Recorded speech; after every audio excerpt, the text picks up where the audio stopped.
ሰላም ጤና ይስጥልን ተመልካቾቻችን እንደምን ዋላችሁ እንደምን አመሻችሁ ከአንከር ሚዲያ ዝግጅት ክፍል ያክብሮ ሰላምታችን እናቀርባለን የኢትዮጵያ የጤና ባለሙያዎች የጀመሩትን አድማ ለሶስተኛ ቀን ቀጥለዋል ምናልባትም ወደ አጠቃላይ አድማ ለመሸጋገር ውሳኔ ላይ መድረሳቸው ነው የኢትዮጵያ ጤና ባለሙያዎች ማህበር ቦርድ ያስታወቀው በአገዛዙ በኩል እየተወሰደ ያለው እርምጃም እንደዚሁ ተጠናክሮ ቀጥሏል የአዲስ አበባ ዩኒቨርሲቲ ሴኔት የአዲስ አበባ ሆስፒታሎች ውስጥ በስሩ በሚገኙ ሆስፒታሎች ያሉ የሐኪሞችን ከነገ ጀምሮ በስራቸው ላይ የማይገኙ ከሆነ እርምጃ እንደሚወስድ አስጠንቅቋል በየሆስፒታሉ እንደዚሁ ሐኪሞች ላይ እርምጃ መውሰዱን በአገዛዙ በኩል ተጠናክሮ የቀጠለ ነው ባለው መረጃ መሰረት 26 የሕክምና ባለሙያዎች ታስረዋል ከነዛ ውስጥ 16ቱ ዶክተሮች መሆናቸው ነው ለአንከር ሚዲያ በደረሰው መረጃ ላይ የተመለከተው የተለያዩ የሰብአዊ መብት ተቋማት መግለጫ ያወጡ ነው አምነስቲ ኢንተርናሽናል በአገዛዙ በኩል እየተወሰደ ያለውን እርምጃ ኮንኖታል ስብስብ ለኢትዮጵያ ሰብአዊ መብት በሚልም የተቋቋመ አንድ የሰብአዊ መብት ተቋምም ይህንኑ የአገዛዙን እርምጃ በመኮነን መግለጫ አውጥቷል የኦሮሞ ፌደራሊስት ኮንግረስ ኦፌኮም የጤና ባለሙያዎችን እርምጃ በመደገፍ መግለጫ ያወጣ ሲሆን የኢትዮጵያ ህዝባዊ አብዮታዊ ፓርቲ ኢህአፓና ሌሎች የተቃዋሚ ፓርቲ ድርጅቶችም አገዛዙ እየወሰደው ያለውን እርምጃ በመኮነን ከጤና ባለሙያዎቹ ጎን እንቆማለን ሲሉ መግለጫ ሰጥተዋል የአብይ አህመድ አገዛዝ የጤና ሚኒስቴር ባወጣው መግለጫ ይህ ድርጊት በጥቂት ግለሰቦች የሚከናወን በመሆኑ በአስቸኳይ እንዲቆም ጠይቋል አስፈላጊውን እርምጃ ለመውሰድ መዘጋጀቱን ነው ጤና ሚኒስቴር ያስታወቀው ጉዳዩንም በማሳነስ ጥቂት የተወናበዱ ሰዎች ግለሰቦች ያስነሱት ነው በማለትም ኮንኖታል የሐኪሞቹ ተቃውሞን ሌላው የህብረተሰብ ክፍል እንዲቀላቀለው ጥሪ እየተደረገ ይገኛል የኢትዮጵያ መምህራንም እንደዚሁ በጉዳዩ ላይ የመከሩ መሆናቸውን ነው መረጃዎች የሚያመለክቱት የዛሬው በስፋት የምንመለከተው አጀንዳ ይሆናል ህዝባዊ ወያኔ ሓርነት ትግራይ ህወሓት በምርጫ ቦርድ ከተሰረዘ በኋላ ለአፍሪካ ህብረት አቤቱታ አቅርቧል የአፍሪካ ህብረት በጉዳዩ ላይ ሁለቱን ወገኖች እንዲሸመግል ወይም ደግሞ እንዲያነጋግር መድረክ እንዲፈጠር ነው ህወሓት የጠየቀው በዚህ ጉዳይ ላይ የምንወያያለን የኢትዮጵያ ኦርቶዶክስ ተዋሕዶ ቤተክርስቲያን የርክበ ካህናት ጉባኤ እየተካሄደ ይገኛል በውጪ የነበሩት አባቶች ዛሬ ወደ አዲስ አበባ ገብተዋል ታግደው የነበሩት እነዚህ አባቶች ወደ አዲስ አበባ የገቡትም በጉባኤው ላይ እንዲገኙ እንደሆነ የኢትዮጵያ ኦርቶዶክስ ተዋሕዶ ቤተክርስቲያን ባወጣቸው መግለጫ ላይ አስታውቃለች በዚህ ጉባኤ ላይ የአብይ አህመድ ደጋፊ የሆኑ ጳጳሳት ሁለት ቁልፍ ቦታዎችን እንዲይዙ ሊደረግ መሆኑን ነው መረጃዎች የሚያመለክቱት ጊዜ ካለን በዚህ ጉዳይ ላይ እንነጋገራለን ዛሬ ከአንከር የመረጃ ክፍለ ጊዜ ከኔ ጋር አብረው የሚቆየው ዘሪውን ተስፋዬ ነው ዘሪውን ተስፋዬ የሰብአዊ መብት ተሟጋች ጋዜጠኛና የኢኮኖሚ ባለሙያ ነው አብራችሁ እንድትቆዩ እንግብዣችን ነው መልካም ጊዜ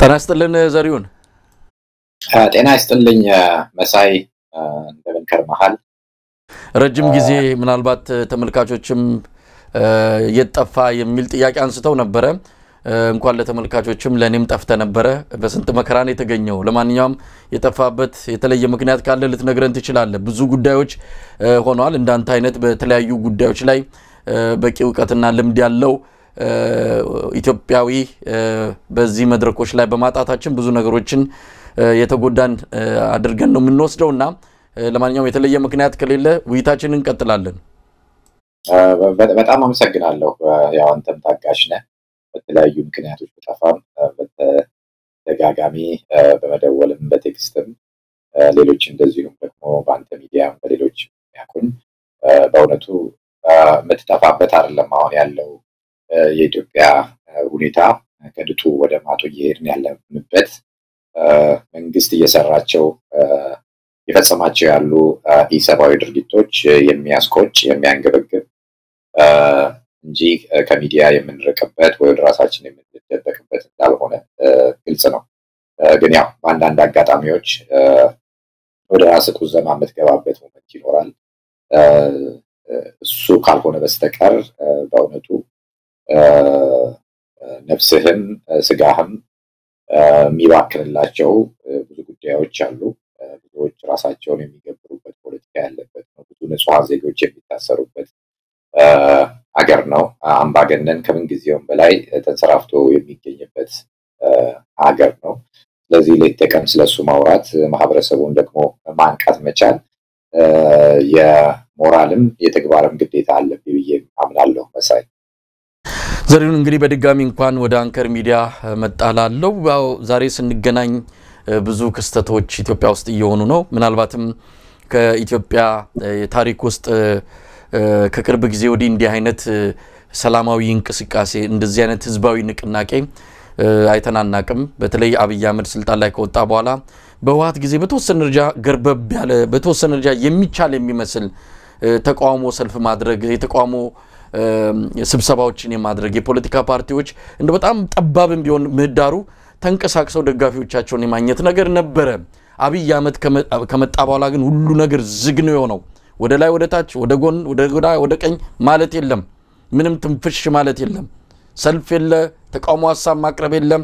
ዝግ የሆነች ሀገር ነው የሆነችው።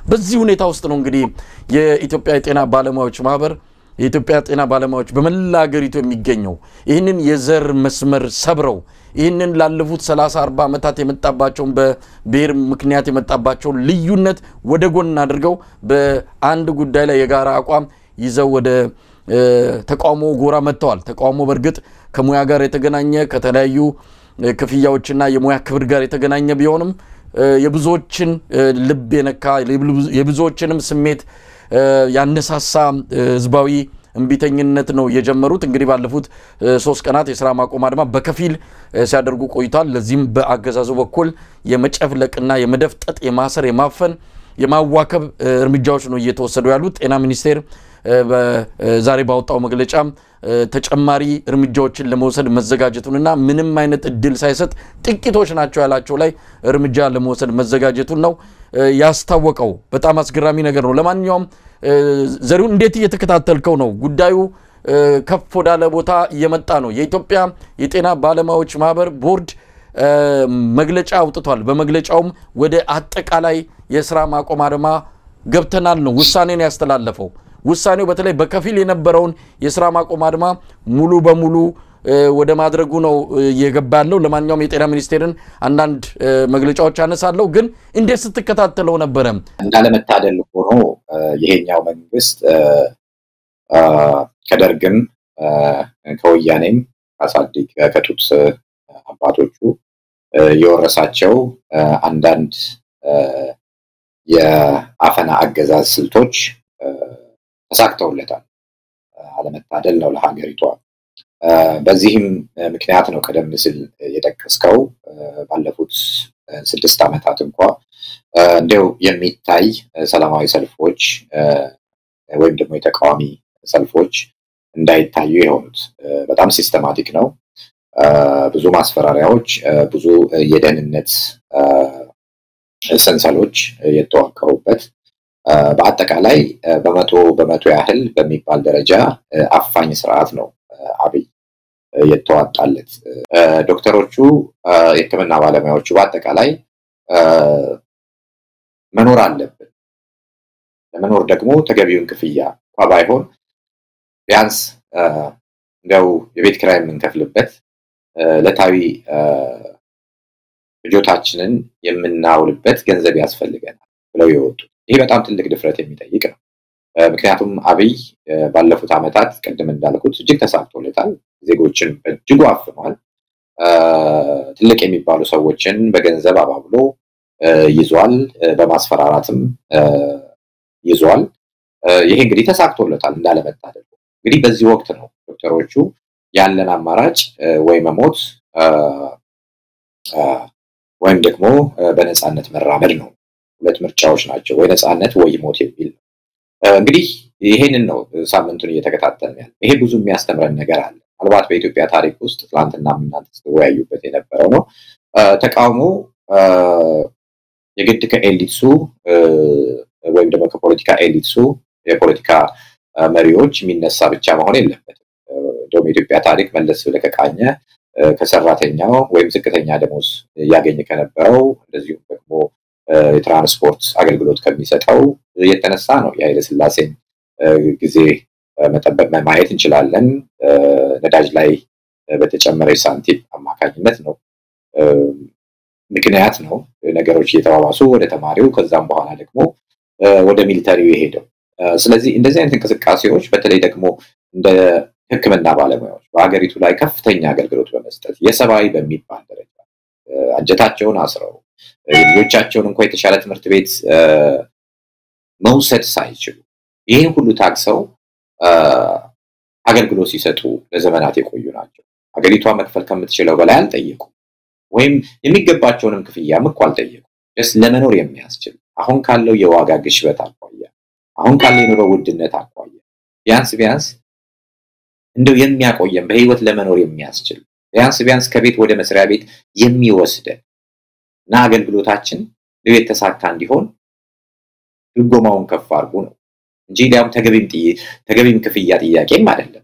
በእውነቱ ኢትዮጵያ የሕክምና ባለሙያዎች ያፈለገውን ያህል ብትከፍላቸው የሚያረካቸው ደሞዝ ያለም አይመስል። ምክንያቱም አገልግሎቱ በጣም ከባድ ነው።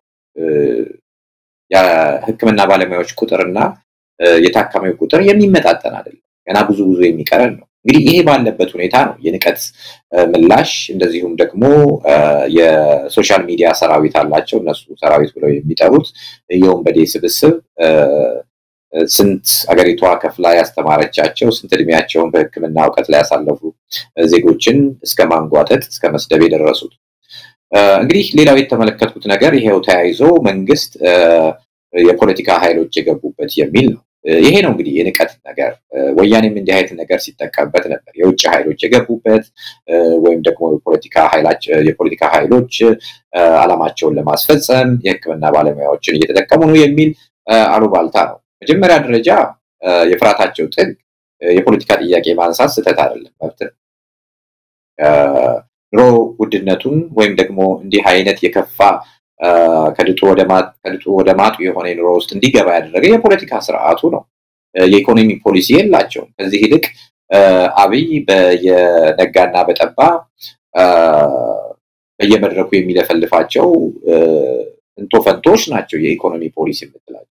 ዘሪሁን እስቲ ምናልባት ዛሬ የተከናወኑትን ዝርዝር ነገሮች እንመልከት። እንደተባለው 3ኛ ቀኑ ነው። የታቀደውም በከፊል ተወሰኑ ቀናት እስከ 3 ቀናት በከፊል አድማውን ማድረግ ነው። በከፊል ሲባል 3 ነገሮች በዋናነትም የወሊድ ክፍል፣ የህፃናት ህክምናና ድንገተኛ ህክምና እነዚህን በማይመለከት መልኩ ሌሎች ህክምና አገልግሎቶችን ማቋረጥ በሚል ነው እንግዲህ የተጀመረው። አንዳንድ የህክምና ቦታዎች ላይ በመንግስት ማስፈራራትና የኃይል እርምጃ ምክንያት ወደ ሙሉ በሙሉ አድማ የገቡ ሆስፒታሎችና የህክምና ማዕከላት እንዳሉም ተመልክቷል። ስለዚህ ከጫፍ እስከ ጫፍ በአራቱም የሀገሪቱ አቅጣጫዎች በሁሉም ክልሎች በሁሉም ወረዳዎች እስከ ገጠር የጤና ማዕከላት የጤና ኬላዎች ድረስ ነው አድማው በተመሳሳይ ጊዜና ሁኔታ እየተከናወነ ያለው። ነገር ግን አገዛዙ አሁንም ማወናበድ እና የተለየ ምስል መስጠት ሐሰተኛ መረጃዎችን በህክምና ባለሙያዎች ላይ በማሰራጨት ህዝቡ ይህንን ጤናማ የሆነ የጤና ባለሙያዎችን ጥያቄ በሽብርተኝነት እንዲታይ ሀገር በማፍረስ እንዲታይ የውጭ አጀንዳ ተደርጎ እንዲታይ ሰፊ ቅስቀሳና ዘመቻ ያከናወነ ይገኛል። እንግዲህ ዛሬ በተለያዩ የህክምና ቦታዎች ላይ የታሰሩ ዶክተሮችን በተመለከተ ነው። ከሚኖሩበት ቦታ በሬዚደንት በሆስፒታል ውስጥ ሆነው በሚሰሩበት ሆስፒታል ውስጥ መኖሪያቸውን ያደረጉትን በሙሉ ከዛ እንዲወጡ የተደረገበት የአዲስ አበባ ዩኒቨርሲቲ የሴኔትን ውሳኔ ልናነሳው እንችላለን። ከነገ ጀምሮ እነዚህን ዶክተሮች ላይ እርምጃ ለመውሰድ ውሳኔ ማስተላለፉን ገልጿል። ሌሎች ሆስፒታሎችን በተመሳሳይ በዚህ መልኩ መንግስት ለማሸማቀቅና ጥያቄያቸውን ትተው ወደ ስራቸው እንዲመለሱ ለማስገደድ ሰፊ ዘመቻ እያከናወነ ይገኛል። የጤና ሚኒስቴር ያወጣውን አንዳንድ ነገሮች እንመልከት። በህግም በሞራልም ያስጠይቃል ነው ያለው። የምታደርጉት ነገር በህግም በሞራልም የሚያስጠይቅ ነው ብሏል። እንግዲህ በሚቀጥሉት ቀናት ውስጥ እየመረጡ የተወሰኑ ሰዎችን በህግ ለመጠየቅ ነው። ፈርማችኋል፣ እየሰራችሁ መጠየቅ ስትችሉ የሰው ህይወትን በሚያድን ተግባር ላይ ስራ አቁማችሁ እንዲህ አይነት እርምጃ መውሰዳችሁ በህግም ያስጠይቃል የሚል የጤና ጥበቃ ሚኒስቴርንም መግለጫ ተመልክተናል። ስለዚህ በየአቅጣጫው የፈለጉት ነገር አሸማቆ አንገትን ሰብሮ ወደ ስራቸው እንዲመለሱ ለማድረግ ነው። ከዚህ አንፃር የኢትዮጵያ ጤና ባለሙያዎች ምላሽ እየሰጡ ነው ያሉት። እንግዲያውስ በዚህ መልኩ ከሆነ ምላሻችሁ ወደ አጠቃላይ የስራ ማቆም አድማ እንገባለን ነው ያሉት። ዘሪው ምን ሊከሰት ይችላል? እንግዲህ አገዛዙ አመሉ ነው ትንሽ የጥያቄ ያስበረግጓል የትንሽ ሰዎች ስብስብ ያስደነግጠዋል እንኳን አይደለም በዚህ ደረጃ በአራቱም የሀገሪቱ አቅጣጫዎች እንደዚህ አይነት ነገር ተከናውኖ ይቅርና አሁን የመበርገጋቸው የመደንገጣቸውን የሚወስዱት እርምጃ ደግሞ የበለጠ ችግር ያመጣ ይገኛል ሌሎች እንዲተባበሩ ያደረገ ነው ለአብነትም በአማራ ክልል በንፋስ መውጫ የሕክምና ዶክተር ሲታሰር ህዝቡ ነው ግልብጥ ብሎ ወጥቶ እንዲፈታ ያደረገው በተመሳሳይ በእንጅባራም አንድ ዶክተር አስፈትቷል ህዝቡ ቀስ ይያለ ህዝቡም እየገባበት ነው ከሕክምና ባለሙያዎች ጎን እየቆመ ይገኛልና ከዚህ አንፃር ምን ማለት ይቻላል ዘሪውን የሚያስደነግጠው ስርዓት ነው ለዚህም ነው አብይ በተለያየ ጊዜ እየወጣ ንግግር ሳይሆን መደፋት ማለት ይችላል ማስፈራራት ዛቻ ያለባቸውን ኃይለ ቃላት ሲዘነዘር የምትመለከተው እንግዲህ ዶክተሮቹ በቃን ብለዋል ስለ ሰባዊነትና ስለ ሞራል ልዕልና የአብይ አስተዳደር አንዳችም የመናገር ብቃት የለውም ሚሊዮኖችን በ5 ዓመት ውስጥ የጨፈጨፈ ብዙ ዜጎች የሰራተኛ ኃይሎች ብዙ ነጋዴዎች ወደ ጎዳና እንዲወጡ ያደረገ ጥቂት ይቀሳቀሱ እንኳን የነበሩ የሚባሉ ባለሀብቶች እንኳን ያላቸውን ሀብት እንዲያጡ የተደረገበት ስርዓት ነው ይሄ ስርዓት ሴቶች ሲደፈሩ ምንም አይነት ሰባዊነት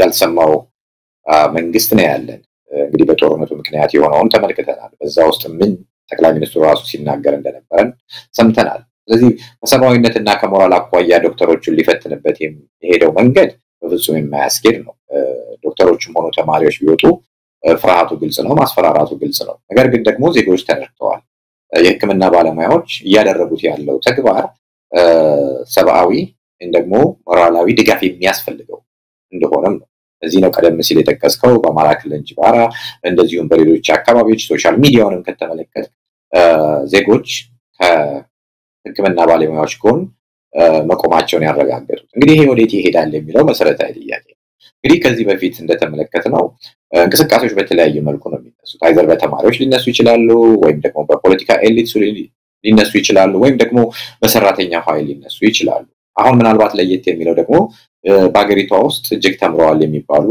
በጣም ከፍተኛ የሰባዊ አገልግሎት የሚሰጡ የሕክምና ባለሙያዎች መሳተፋቸው ነው እነዚህ ባለሙያዎች በአገሪቷ ስታቲስቲክስ እንኳን ከተመለከትን በጣም አስቸኳይ የሚባሉ ለምሳሌ እንደ ወሊድ ያስቸኳይ ሕክምና እንደዚሁም ደግሞ ሌሎች ውስብስብ ሕክምናዎችን በየዕለቱ የሚሰጡና እጅግ የሚያስፈልጉ ባለሙያዎች ናቸው ማህበረሰቡ ደግሞ እነዚህን ይፈልጋቸው እዚህ ባለሙያዎች እጅግ አጥብቀው ይፈልጋቸው እነዚህ ባለሙያዎች ደግሞ መፈለግ ብቻ በቂ እንዳልሆነ ማህበረሰቡ ይገነዘባል እነዚህ ዜጎች ተገቢው ክፍያ ባይሆን ቢያንስ የሚጠይቁትን ያህል ሊከፈላቸው ይገባል ስለዚህ ዜጎች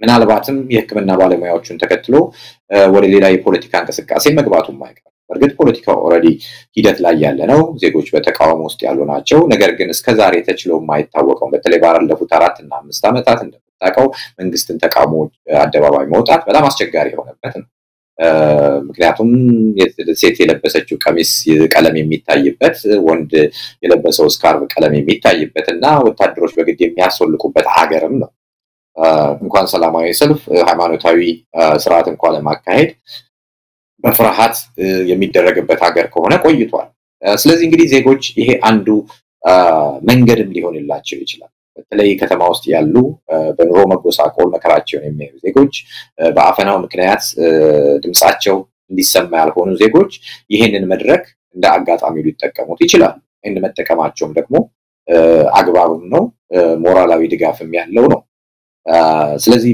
በቀጣይ እኔ ማስበው ምናልባት ሌሎች ጠንካራ የፖለቲካ ኃይሎች ይሄንን ተቃውሞ ወደ ሌሎችም ኃይሎች የማምጣት ሌሎች የሙያ ዘርፎች መመሩ ቢሆን ከፍተኛ ጥያቄ ያለው ነው ሌላው ሰራተኛ ኃይል የመንግስቱም ሰራተኛ ቢሆን ከፍተኛ ጥያቄ ያለው ነው ከካድሬው በስተቀር ማለት ነው ካድሬው ምንም ስለማይሰራ የሚከፈለው ስለሆነ ለመንግስት ከማጨብጨብ ውጪ ሌላ ምንም ስራ ሊኖረው አይችልም ሌሎች ዜጎች ግን መንግስት ጋር እየሰሩ ያሉ ዜጎች የሕክምና ባለሙያዎች ወይም ደግሞ አጠቃላይ የሲቪል ሰርቪስ ሰራተኞችም የራሳቸው መሰረታዊ ጥያቄ ያላቸው ናቸው ስለዚህ በቀጣይ እንግዲህ ማህበረሰቡ አብሮ የሚወጣ ይመስለኛል መንግስት ለነዚህ ሰዎች አስቸኳይ መፍትሄ መስጠት መቻል አለበት። ነገር ግን ለሕክምና ባለሙያዎች አስቸኳይ መፍትሄ መስጠት ብቻ ወይም ደግሞ ክፍያቸውን መክፈል ብቻም ደግሞ በቂ እንዳልሆነ እናውቃለን። ምክንያቱም ለዚህ ሁሉ ውስብስብ የሆነ የፖለቲካ ስርዓት ኢቭን በአገሪቷ ደረጃ በጣም ተምረዋል የሚባሉ ዜጎች ራሳቸውን እንኳን በምግብ መቻል የማይችሉበት አገር ሊፈጠር የቻለው በአብይና በአብይ መሰል መሪዎች ነው። ስለዚህ ምናልባትም ቀጣዩ የኢትዮጵያ ትንሳኤንም የምትወልድበት ወይም የምታይበትን መንገድ ሊሆን ይችላል መሳይ። ለዚህ ደግሞ ምክንያት አለ። ቀደም ብዬ እንደጠቀስኩት ማህበረሰቡ የመጨረሻው ደረጃ ደርሷል፣ ተንገፍግፏል። ተራ ሰራተኛ እስከምትለው እስከ ላይ ፕሮፌሰር ድረስ ብዙ ጥያቄዎች አሉ። ዛሬ በርካታ ፕሮፌሰሮች አደባባይ ወጥተው መናገር ጀምረዋል። የነሱ ደሞዝ ዛሬ አሜሪካ ውስጥ አንድ ሰው በቀን ከሚያገኘው ጋር ሲወዳደር በጣም የሚያሳፍር በጣም የሚያሳዝን መሆኑን በተለያየ መልኩ ሲገልጽ ተመልክተዋል። ከተማ ውስጥ ከረባት የለበሰ ረሃብተኛ የምታይበት ከተማም ሆኗል። ነገር ግን ደግሞ በአንድ ጀንበር ሚሊዮነር የሚሆኑ በአንድ ጀንበር ቢሊዮነር ሆነው ዱባይ ራታችንን በልተን እንምጣ የሚሉ ዜጎችም የተፈጠሩበት ስርዓቱን ተንተርሰው እንዳሻቸው የሚሆኑበትም ዜጎች የተፈጠሩበት። ስለዚህ ይሄ ራሱ ሌላ ቁጣን ይዞ የሚመጣ ነው። ማህበረሰቡም ደግሞ ይሄን ቁጣ አፍኖ የኖረ ነው። ስለዚህ በዶክተሮቹ ውስጥ የሚያልፍም የፖለቲካ ጥያቄ አለ፣ እሳት አለ። ይሄ ተገቢ ነው። መንግስት የፖለቲካ ኃይሎች እየተጫወቱባቸው ናቸው የሚለው ነገር እቺ የተለመደች የካድሬዎች ማደናገሪያ ነው። ይሄ ራሱ የፖለቲካ ጥያቄ ነው። ተረብ ያለው የፖለቲካ ጥያቄ ነው። ይሄን ነገር መግዛት አልቻልኩም ማለት የፖለቲካ ጥያቄ ነው። ምክንያቱም መንግስት ይችን ሀገር ማስተዳደር አልቻለም። የጤና ሚኒስቴር ያወጣው መግለጫ ይዘን ምክንያቱም የጤና ሚኒስቴር ጥያቄያችሁን እየሰራችሁ መጠየቅ ትችላላችሁ የሚል ገራገር የሚመስል ለመፍትሄ ፍላጎት እንዳለው ለማሳየት የሞከረበት ሁኔታ እጅግ አደናጋሪ ብቻ ሳይሆን ውሸትም ጭምር ነው። ይሄ መጋለጥ አለበት። ምክንያቱም ላለፉት 6 ዓመታት የጤና ባለሙያዎች ስራቸውን ሳያቋርጡ ጥያቄያቸውን ሲጠይቁ ነበር የሰነበቱት። አላቆሙም ስራቸውን። እየራባቸው እየጠማቸው በክራይ መክፈል አቅቷቸው ከዛ እየተንከራተቱ ስራቸውን ሳያቋርጡ ጥያቄያቸውን እየጠየቁ ቆይተዋል። ሌላው ይቅርና ለአንድ ወር ጊዜ ሲሰጡም ስራቸውን አቋርጠው አይደለም። ታዲያ መቼ ነው የሚመልሰው አገዛዙ? ስራቸው ላይም ይያሉ ጥያቄያቸውን ሳያቋርጡ ላለፉት 6 ዓመታት ጠየቁ። ዛሬም ይሄ የምጥ ጊዜ ሲመጣ ወደ ተግባር እርምጃ ሲሸጋገሩ ይሄንኑ እየሰራችሁ መጠየቅ ትችላላችሁ የሚለው አባባል የማደናገሪያና የሌላውን ቀልብ ለመሳብ የሚደረግ ነው። አዎ የሕክምና ሙያ በጣም አስፈላጊ ነው። ህብረተሰቡ ለአንድ ቀን ሕክምና ባያጣ የሚፈጠረው አደጋ ይታወቃል። ግን ደግሞ እነሱም መኖር አለባቸው። አብይ አህመድ የግል የአውሮፕላን 80 ሚሊዮን ዶላር የምታወጣ ሀገር፣ 2 ጀነራሎች ልጆቻቸውን ሲድሩ 300 ሚሊዮን ብር የሚያወጡባት ሀገር፣ አንድ የቢሮ ኃላፊ በ20 ሚሊዮን ብር መኪና በሚገዛባት ሀገር እነዚህ የጤና ባለሙያዎች ለነሱ የሚሆን ገንዘብ የለም ወይም ደግሞ ሌላ ነገር የለም የሚባለው አካሄድ ፍጹም የሚያስኬድ አይደለም። ከኖርን የሀገሪቱን ሀብት በኩል እንካፈልን ያሉት፣ የሀገሪቱን ወረት በኩል ይድረሰን እንጂ ያሉት የተለየም ጥቅም ከሌላው ህብረተሰብ ክፍል አልጠየቁም። በመታገኘው ልክ በወረቷ ልክ እናገኝ ነው። ለነሱ ሲሆን ገንዘብ የለም። ለዚህ ቅንጡ ፕሮጀክቶችና ለአብይ አህመድ መናፈሻ ስራዎች ግን ገንዘቡ እንደ ጉድ ነው እየወጣ ያለው። ስለዚህ ይሄ በጣም የተዛባ አካሄድ ዶክተሮቹም የጤና ባለሙያዎቹም እንዲስተካከል ነው የጠየቁት።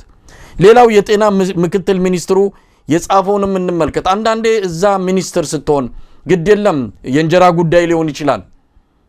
መኪና አግኝተ ልብስ ቀይረ እንደፈለክ ልጆችን የምታስተምረው የተለየ ከሌላው የህብረተሰብ ክፍል ሊሆን ይችላል። ህሊና የሚባል ነገር አለ። ይሄ ደረጀ ዱጉማ የሚባለው የሚኒስትር ዴታው የጻፈው ነው በግል ማህበራዊ ሚዲያ መድረኩ ላይ። የጤና ሴክተሩን ህግና የሙያ ስነግባር ባልተከተለም ለማወክ ሙከራ የሚያደርጉ የተከበረው ሙያና በሞቱ ህይወት የሚያስቀጥለው ሙያተኛ ከመሻቱ ውጪ የተበላሸ ፖለቲካ አጀንዳቸው መጠቀሚያ ለማድረግ የሚጥሩ ግለሰቦች የኢትዮጵያን አሁናዊ ሁኔታ ካለ መረዳታቸው በተጨማሪም የጤና ሙያተኛውን ምክንያታዊነት አናንቀው መመልከታቸው ይገርመኛል። ቢያንስ ከነሱ የተሻለ የትምህርት ዝግጅት ያለውና አገናዝቦ ለመወሰን የማይቸገር መሆኑን መገንዘብ አለማወቃቸው ትናንት የለሰለሰውን መሬት ባረሱት በሬ ዛሬ አስፋልት እንረስብ ማለታቸው ይደንቃል። የጤና ሙያተኞች የፖለቲካ መጠቀሚያ ለማድረግ የሚደረግ ከንቱ ጥረት የማይሳካ መሆኑን ለመግለጽ እወዳለሁ ይላል ሚኒስትር ዴታው። አንደኛ እነዚህ ዶክተሮች እነዚህ የጤና ባለሙያዎች የሰው አጀንዳ ተሸካሚ አድርጓቸዋል። በራሳቸው መንቀሳቀስ የማይችሉ የራሳቸው ጥያቄ የሌላቸው ሌላው የሚጋልባቸው አድርጎ የጤና ባለሙያዎችን ማሰብና በዚህ ድምዳሜ መስጠት በጣም ከፍተኛ የሆነ ስህተት ነው። የጤና ሚኒስቴርም ተመሳሳይ ነው ያወጣው። የተወናበዱና በሐሰተኛ መረጃዎች የተደናገሩ ሰዎች የጀመሩት ነው የሚልም ነው በመግለጫው ላይ ያካተተው። ምንድነው እየሆነ ያለው? ንቀታቸው ገደብ አጣ። ቢያንስ የጤና ባለሙያዎቹ በአስተሳሰብም በአመለካከትም በአስተውሎትም ከነሱ የተሻሉ ናቸው። ይህን ጥያቄም ሲያቀርቡ የመጨረሻ ደረጃ ደርሰው ትግስታቸው ተሟጦ ካለቀ በኋላ ነው። ለማንኛውም ምን ማለት ይቻላል? በዚህ መልኩ ይህንን የሰላማዊ እንቅስቃሴ ፈርጀው ለማጥላላት የሄዱበትን ርቀት እንዴት ታየዋለህ? በሰው ቁስል እንጨት ስደድበት እንደው ሰው ሆኖ ነፍስ ዘርቶ አደባባይ ቢታይ አብይና አሁን የጠቀስካቸውን ሚኒስትር ዴታ የሚመስል ይመስለኛል። ነውር የሌለባቸው እፍረት የሚባል ነገር ጭራሽ ያልፈጠረባቸው ለዚህች ለዕለታዊ ኑሯቸው ሲሉ በፍርሃት ቆፈን ውስጥ ያሉ ይችን ወንበር ላለማጣት ምንም አይነት ዕውቀት የማይጠይቅ ምናልባትም ሞራል ከሌለው ሰው የምሰማቸውን ቃላት ሲሰነዝሩ ታያለ። ተቋምም አይመስልም የሚወጡት ቃላቶች ከነሱ ወይም አንድ ተቋምን ከሚያስተዳድሩ ሰዎች የሚወጣ አይመስልም። ዶክተሮቹ ስናወራ ወይም አጠቃላይ ሕክምና ባለሙያዎች ውስጥ ኢትዮጵያ ውስጥ ከተማሩ ምሁራን ቀዳሚዎቹ ነው። በትምህርት ቤት የሚያሳልፉት ጊዜ በስነ ምግባር ጉዳይ በሞራል ልዕልና ጉዳይ በዚህ ሁሉ ውስጥም ሆኖ ደግሞ የሁሉ መከራ የደረሰባቸው ቢያንስ እስከዛሬም እንዲቆዩ ያደረጋቸው ከማህበረሰቡ ያለው አክብሮት ነው። ለነሱ ያለው የማህበረሰቡ አክብሮት በጣም የጠበቀ መሆኑ የሕክምና ባለሙያት ማህበረሰቡ ውስጥ ያለው አክብሮት ከባድ መሆኑ እንደሞ የሞራል ልዕልናቸው ከፍተኛ ስለሆነ እንግዲህ የፈራ መፍጨርጨር ነው። ቃላት እንኳን አይመርጡም። ፈርተዋል፣ ይፍጨረጨራሉ። እንግዲህ እንዳሻቸው ነው አሁን ድንጋያቸውን እየወረወሩ ያሉት። የሚናገሩትን እንኳን ንግግር መምረጥ አልቻሉም። ይሄ የሚታየኝ ለኔ የሚያሳየኝ ያሉበትን የፍርሃት ደረጃ ወይም ደግሞ ለመውደቂያቸው የመጨረሻውን ጥርጊያ መንገድ ራሳቸው እያዘጋጁ መሆናቸውን ነው የሚያሳየኝ። እንዲህ አይነት ትዕቢት ከጠቅላይ ሚኒስትሩም ስንሰማ ቆይተናል። እንግዲህ ደግሞ የሱም ደንገጥሮች ይሄንን በደጋጋሚ ሲነግሩን እየሰማን ነው። አሳዛኝ ነው። እንደ ሀገር እንዲህ አይነት መሪዎች ላይ መውደቃችን አሳዛኝ ነው። ነገር ግን ደግሞ አዝኖ የሚቀመጥ የለም። አሁን የሕክምና ባለሙያዎቹ እንዳደረጉት ወደ አደባባይ መውጣት፣ ተቃውሞን ማሰማት፣ ሌሎችም ዜጎችን ደግሞ አጋር ማድረግ ያስፈልጋል። እንግዲህ ቀደም ሲል እንደተጠቀስከው ከኒውስ ኤሌመንት አኳያ ያው መንግስት የመጨረሻውን ማስጠንቀቂያ በተለይ በአዲስ አበባ ዩኒቨርሲቲ እስከ ነገ በስራቸው ገበታዎች እንዲገኙ አለበለዚያ እርምጃ እንደሚወስዱ አስታውቋል። እንግዲህ ታክቲኮቹ የምናውቃቸው ናቸው፣ የተለመዱ ናቸው። ሊያደርጉ የሚችሏቸውን ነገሮች መጀመሪያ እናስቀምጥ። ሊያደርጉ የሚችሉት 1 2 3 ሰዎች የራሳቸው ሰዎች የሆኑ አያጡም። በዛ ሚዲያ ላይ ይወጣሉ። ይሄ ወደ ስራችን ተመልሰናል ወይም ደግሞ አይናቸውን አጥበው ይሄንን ተቃውሞ ስላስነሳን ይቅርታ እንጠይቃለን፣ የኛ ሐሳብ ሳይሆን የተቋም ኃይሎች ነው ሊሉ ይችላሉ። ይሄ የምናውቃቸው ድራማዎች ናቸው መሳይ። እንዲህ አይነት ታክቲኮች ልንሰማ እንችላለን ምናልባት በዚህ በ24 ሰዓት ውስጥ ወይም በ24 ሰዓት ውስጥ ባነሰው ውስጥ። ነገር ግን የኢትዮጵያ ሕዝብ አሁን የሚታለልበት አይደለም። እንዲህ አይነት ድራማዎች ወያኔም ደጋግሞ ተጫውቶበት ነበረ። ነገር ግን ራሱ ወያኔም የመጨረሻው መጫወቻ ሆኖ ቀርቷል። አብይም ምናልባት የመጨረሻውን መቃብር እየቆፈረ ያለበት ጊዜ ይመስለኛል። ዜጎችም ይሄንን ተገንዝበዋል። እንዲህ አይነት ዶክመንተሪዎች እንዲህ አይነት አታላይ የሆኑ ወይም ደግሞ ማስፈራሪያዎች ስለመጡ የኢትዮጵያ ሕዝብ የሚፈራ አይደለም። ምክንያቱም ማህበረሰቡ ተገንዝቦታል። አይዘር በረሃብ መሞት አይዘር ደግሞ አንድ ቀን ቆሞ በነፃነት መሞት ነው። የትኛውም ዜጋ ደግሞ በነፃነት ቆሞ መሞትን ይመርጣል። አሁን ያለበት የኢትዮጵያ ሕዝብ ደረጃ ይህ ነው። ይሄ ጥያቄ የሕክምና ባለሙያዎቹ ብቻ ጥያቄም አይደለም። ቀደም ሲል እንዳልኩት የኢትዮጵያ ሕዝብ ሁሉ ጥያቄ ነው። በከተማ ይሁን በገጠር ይሁን መሳሪያ አንስቶ እየተዋጋ ያለው ይሁን ወይም ደግሞ በብዕር እየተሟገተ ያለው ወይም ደግሞ ቤት ውስጥ ታፍኖ ያለው ወይም ደግሞ ያለ አግባብ በእስር የሚማቅቅ ንጹህ ዜጋም ይሁን ይሄ ነው ጥያቄ። ኢትዮጵያን ማህበረሰብ የሚያስተሳስረውን ጉዳይ ቢኖር ለዚህ መንግስት ያለው ጥላቻ ነው። የፖለቲካ ኃይሎችም እንዲህ አይነት አሉባልታን በመሸሽ አይነው ምናልባት አንተም ማንበው ሊሆን ይችላል በተደጋጋሚ በሶሻል ሚዲያ ላይ እንደው ይሄንን እንትናችሁን የፖለቲካ ኃይሎች እንዳይጫወቱት እንዳይጠልፉት የሚባል ምን የሚጠለፍ ነገር አለ? እያንዳንዱ ዜጋ እኮ የሚጠይቀውን ጥያቄ ነው የሕክምና ባለሙያዎቹ ያወጡ። ለየት የሚለው እነሱ የመጨረሻው ደረጃ ደርሰናል፣ ረሃብ ከምንሞት አንድ ቀን ቢያንስ አደባባይ ወጥተን ስማችን ተጽፎ ብንሞት እንመርጣለን ማለታቸው። ከዚህ ውጪ ማንንም ፖለቲካ የሚጠልፍበት ነገር የለም። ምክንያቱም ፖለቲካውን ጠላልፎ የጣለው አብይ ነው። ብዙ ድል ነበር። ባለፉት 5-6 ዓመታት ብዙ ዜጎች ተስፋ ጥለውበት ነበር። ይሄ ስርዓት ለመለወጥ የተሻለ የሚሆንበት ከድጡ ወደ ማጡ ሳይሆን በቃ ኢንስቲትዩሽኖች አሉ፣ ተቋሞች አሉ፣ ምሁራን አሉ። እነሱን በማስገባት የተሻለ አገር በፖሊሲ የምትመራ በየለቱ ጠቅላይ ሚኒስትሩ በሚያሰማው ባዶ ፉከራ ሳይሆን በፖሊሲና በምሁራን የምትመራ አገር እኮ ለመፍጠር እድሉ ነበራቸው። ነገር ግን የመጣንበትን አንረሳም አይነት በሚል እዛው ተመልሰው የጎሳ ከረጢታቸውና የወያኔ መንገድ መከተል ነው። ለዚህም ነው ተመልሶ አሁን የህዝብ ተቃውሞ እሳት ሆኖ እየፈጃቸው ያለው። ያን ምናልባት እዚህ ላይ የአብይ አህመድ አገዛዝ መልስ መስጠት ያልቻለው አንድም ንቀትና ብሪትን ብቻ አይደለም፣ አንዳንድ ወገኖች የሚሰጡትን አስተያየት ነው። አሁን ለሐኪሞቹ የተባለውን ያህል ክፍያ የደሞዝ ማስተካከያ ቢያደርግ እነሱ በሚጠይቁት ልክ ምላሽ ቢሰጣቸው ሌላ የሚነሳ የህብረተሰብ ክፍል አለ። ስለዚህ ሌላውንም ለአመጽ መቀስቀስ ነው። ምክንያቱም ከጤና ባለሙያዎች እንደውም የከፋ የኑሮ ሁኔታ ውስጥ ያሉ የህብረተሰብ ክፍሎች አሉ። መምህራንን መውሰድ እንችላለን፣ ላባደሩን መውሰድ እንችላለን፣ ሌላውም ይሄው በሙሉ ይነሳብኛል፣ ለአንዱ ከመለስኩ የሚቆም አይደለም በሚል ስጋት ነው የሚሉም ወገኖች አሉ። በምንም ይሁን በምን መመለስ ያለበት በዚህ መልኩ ነው ወይ? ለምሳሌ የጤና ባለሙያዎቹ የጠየቋቸው ነገሮች አሉ። 12 ጥያቄዎች ናቸው። 12 ጥያቄዎቹን የተወሰኑትን እየመለሱ በሂደት ሌሎችን እንመልሳለን አንድ ነገር ነው። ሙሉ በሙሉ ሁሉንም ነገር ድምስስ አድርገው ምንም ነገር እንዳልተፈጠረ ይሄ ጥያቄ የጥቂቶች ነው፣ የተወናበዱ ነው፣ በሐሰተኛ መረጃ የተደናገሩ ጥቂት ሰዎች ንቅናቄ ነው ብሎ በዚህ መልኩ መፍትሄ ለመስጠት የሄደበት ርቀት በጣም አደገኛ ነው። ስለዚህ እንዴት አየው? መንግስት ቢመልስላቸው የሚቆም ስላልሆነ ነው። በጣም የሚያሳዝነኝ አሁን መሳይ እንዲህ አይነት ሎጂኮች እንግዲህ የተለመዱ ናቸው። በቃ እኔ አሁን አንዳንድ ጊዜ እንደው ግዴታም ስለሆነ ለነዚህ ሰዎች መመለስ ስላለብን እንጂ ቁጭ ብለህ እኮ በስርዓቱ ንጹህ ጠረጴዛ ላይ አውጥተህ እያንዳንዱን ቃላት እኮ ለመገጣጠም ብትሞክር እንደው ሎጂካል በሆነ መልኩ እንደው ውሃ የማያነሱ ጉዳዮች ናቸው እንኳን አደባባይ ሊወጡ። እነዚህ ሰዎች እኮ የሚደመጡም አይደሉም።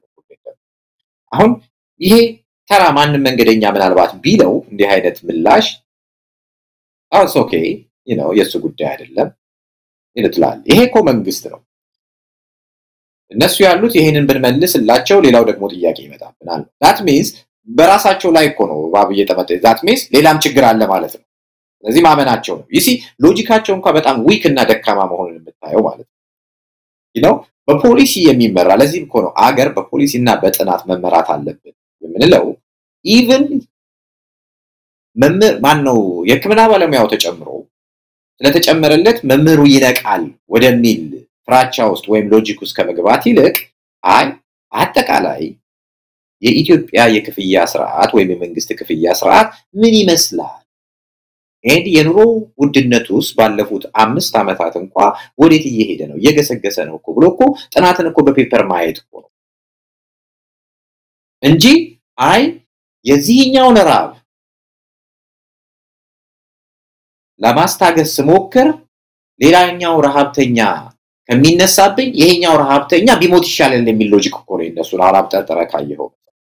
ይሄ በጣም የሚያሳፍር ነው እንደ ሀገር እንዲህ አይነት መልስ የሚሰጡ ምናልባት አንድ መንገደኛ ወይም እንደው ነገሮች ባግባቡ ያልገቡ ሰው እንደው የሚመልሰው አይነት ነው የሚመስል አገር እኮ ነው የተሰጣቸው ተቋማት አሉ ኢንስቲትዩሽኖች አሉ ይሄንን የሚሰሩ ጥናት የሚሰሩ አገር ውስጥ ምን ያህል ሰራተኞች አሉ በመንግስት ስር ውስጥ ያሉ እነዚህ ሰዎች የክፍያ እርከናቸው ምን ይመስላል የኑሮ ውድነቱ ግስጋሴስ ባለፉት አመታትና ባለው አንድ አመት ውስጥ ወይም በየወሩ ያለው ስሌት ማስቀመጥ ይቻላል አሁን እነሱ እየነገሩን ያለው ለምሳሌ እንደገለጽኩት የዚህኛውን ረሃብ ከማስታግስ እና ያኛው ረሃብተኛ ከእንደገና ተመልሶ ሌላ ጥያቄ ከሚያነሳብኝ ይሄኛው ረሃብተኛ ቢሞት ያኛው ቢሞት አይነት ነገር that's the logic ለኔ የሚታይ ይሄ ደግሞ ከአንድ ተቋም ወይም ተቋምን ከሚመራ ኃይል የምትጠብቀው አይደለም ይሄ አይደለም ሀገር የሚመራው በፖሊሲዎች ነው ሀገር የሚመራው በጠራ ሎጂክ ነው ሀገር የሚመራው በሐሳብ በእውቀት በስሜት አይደለም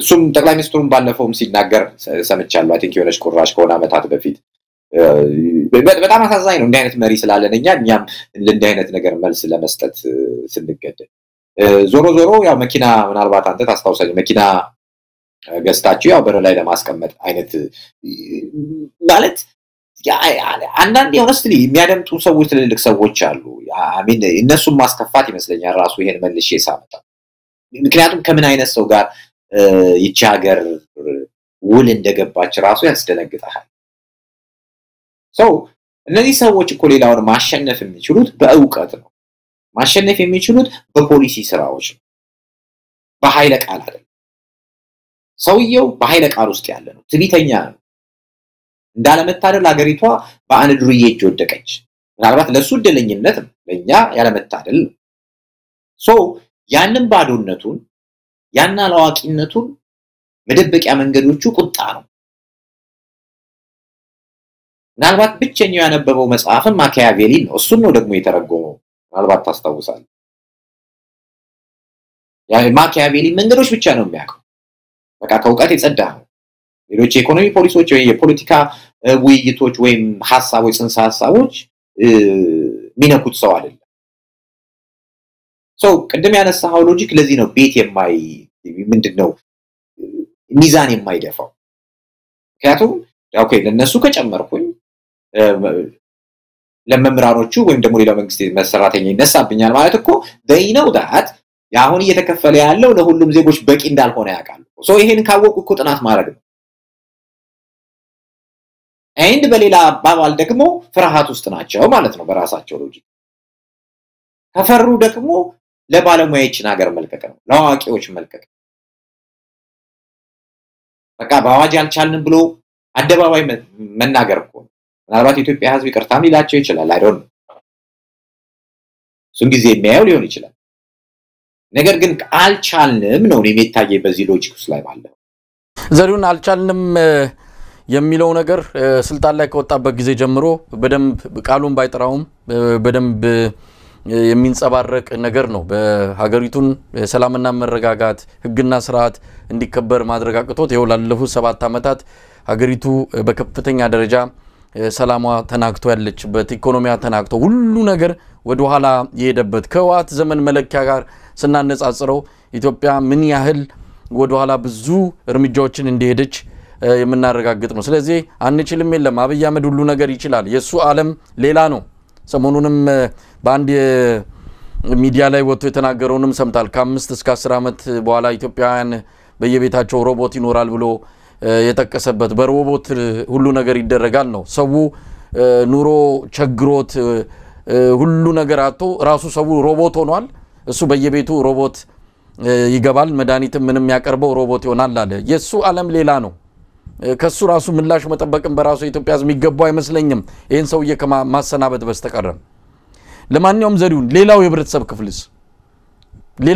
ክፍል አልተነካም ተማሪው አልተነካም መምህሩ አልተነካም ለምንድነው ወይስ ምንድነው እየተጠበቀ ያለው ለምንድነው የተግባር ምላሽ ማይታየው ካኪሞቹ ከጤና ባለሙያዎቹ በከፋው የኑሮ ሁኔታ ውስጥ ያለው ባለፈው ታስታውሳለህ ቢቢሲ ጥናት አድርጎ በተለይ በአዲስ አበባ ዩኒቨርሲቲ ዶክተሮች ሆኑ እኮ መምህራን ናቸው ሸሚዝ የሚቀይሩት በ6 ወር ነው ካልሲ ቀይሮ ማያቅ መምህር አለ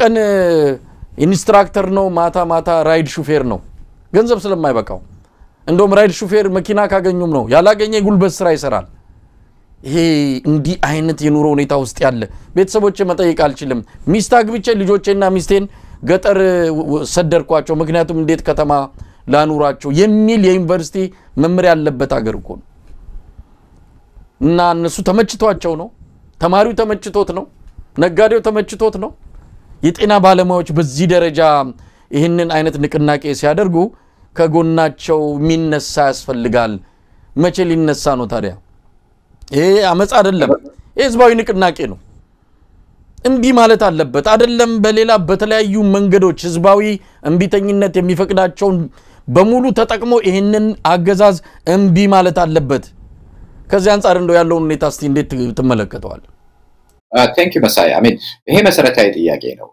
ያው ምክንያቶች አሉት ዜጎች በተለይ ባሉት 5 አመታት ውስጥ የተሰሩ ስራዎች ቀላል አይደለም ወያኔ ለብዙ አመታት ፕሮጀክት አርጓቸው የነበሩ ነገር ግን በድንገት ከስልጣን በመወገዳቸው የቀሩ ያልተፈጸሙ ወንጀሎች ላቸዋለሁ ወይም ደግሞ የመንግስት ተግባራት ቀጣይነት ያገኙት ባብይ ነው አብይ አይተው ከሆነ ከተሞች ላይ ትኩረት አድርጎ ሲንቀሳቀስ ነበር አንድ በኮሪደር ልማት አንድ ደግሞ በከተማ ማጽዳት ስርዓት ዜጎችን ማጽዳት ነበር ያዘው ሶ ዜጎች ዝም ሲሉ ዝም ሪሊዝም ማለት ፈልገው አይደለም ይሄ ስርዓት በተለይ ከተሞች ላይ ምክንያቱም ከተሞች ትልቁ የፖለቲካ መንቀሳቀሻ ኃይሎች ናቸው ምክንያቱም ከተማ ያገናኛል ሻይ ቤቱ አለ ምግብ ቤቱ አለ ሲኒማ ቤቱ አለ ቲያትር ቤቱ አለ በዛ ውስጥ ነው የምትገናኙ በዛ ውስጥ ነው የምትወያዩ ላይብራሪዎች አሉ እነዛ ናቸው የሚያገናኙ እድሩ አለ እቁቡ አለ ይሄንን ነው ይሰበሩ ዛሬ እኮ አጥቢያህ ላይ እንዳትገኝ እኮ አስልቶ የሚሰሩ እኮ ናቸው አንዳንድ እኮ የሰሯቸው እኮ መንገዶች ቤተክርስቲያኖቹ ዜጎች እንዳይኖሯቸው እኮ በቤተክርስቲያኑ አናት ላይ የሚሄዱ ሃይዎች እኮ በቃ በቤተክርስቲያኑ ዜጎች ለጎረቤት የለው ሳሚ እንዳይኖረው ወይም ደግሞ ቤተክርስቲያኑ ሰው እንዳይኖረው የሚያደርግ እኮ ስርዓት ሰው አሁን ቀደም ለጠየቀው ጥያቄ ይሄ ነው መሰረቱ እያደረጉት ያለው ምንድነው የከተማው ሶል ማጥፋት ዜጎች የሚያወሩት እንኳን ችግራቸውን የሚጠቅሱለት ጎረቤትን ያጡ ማድረግ ነው እድር እንዳይኖራቸው ማለት ምክንያቱም እድር ነው ሰውን የሚያገናኝ እቁብ ነው የሚያገናኝ ሻይ ቤት ነው የሚያገናኝ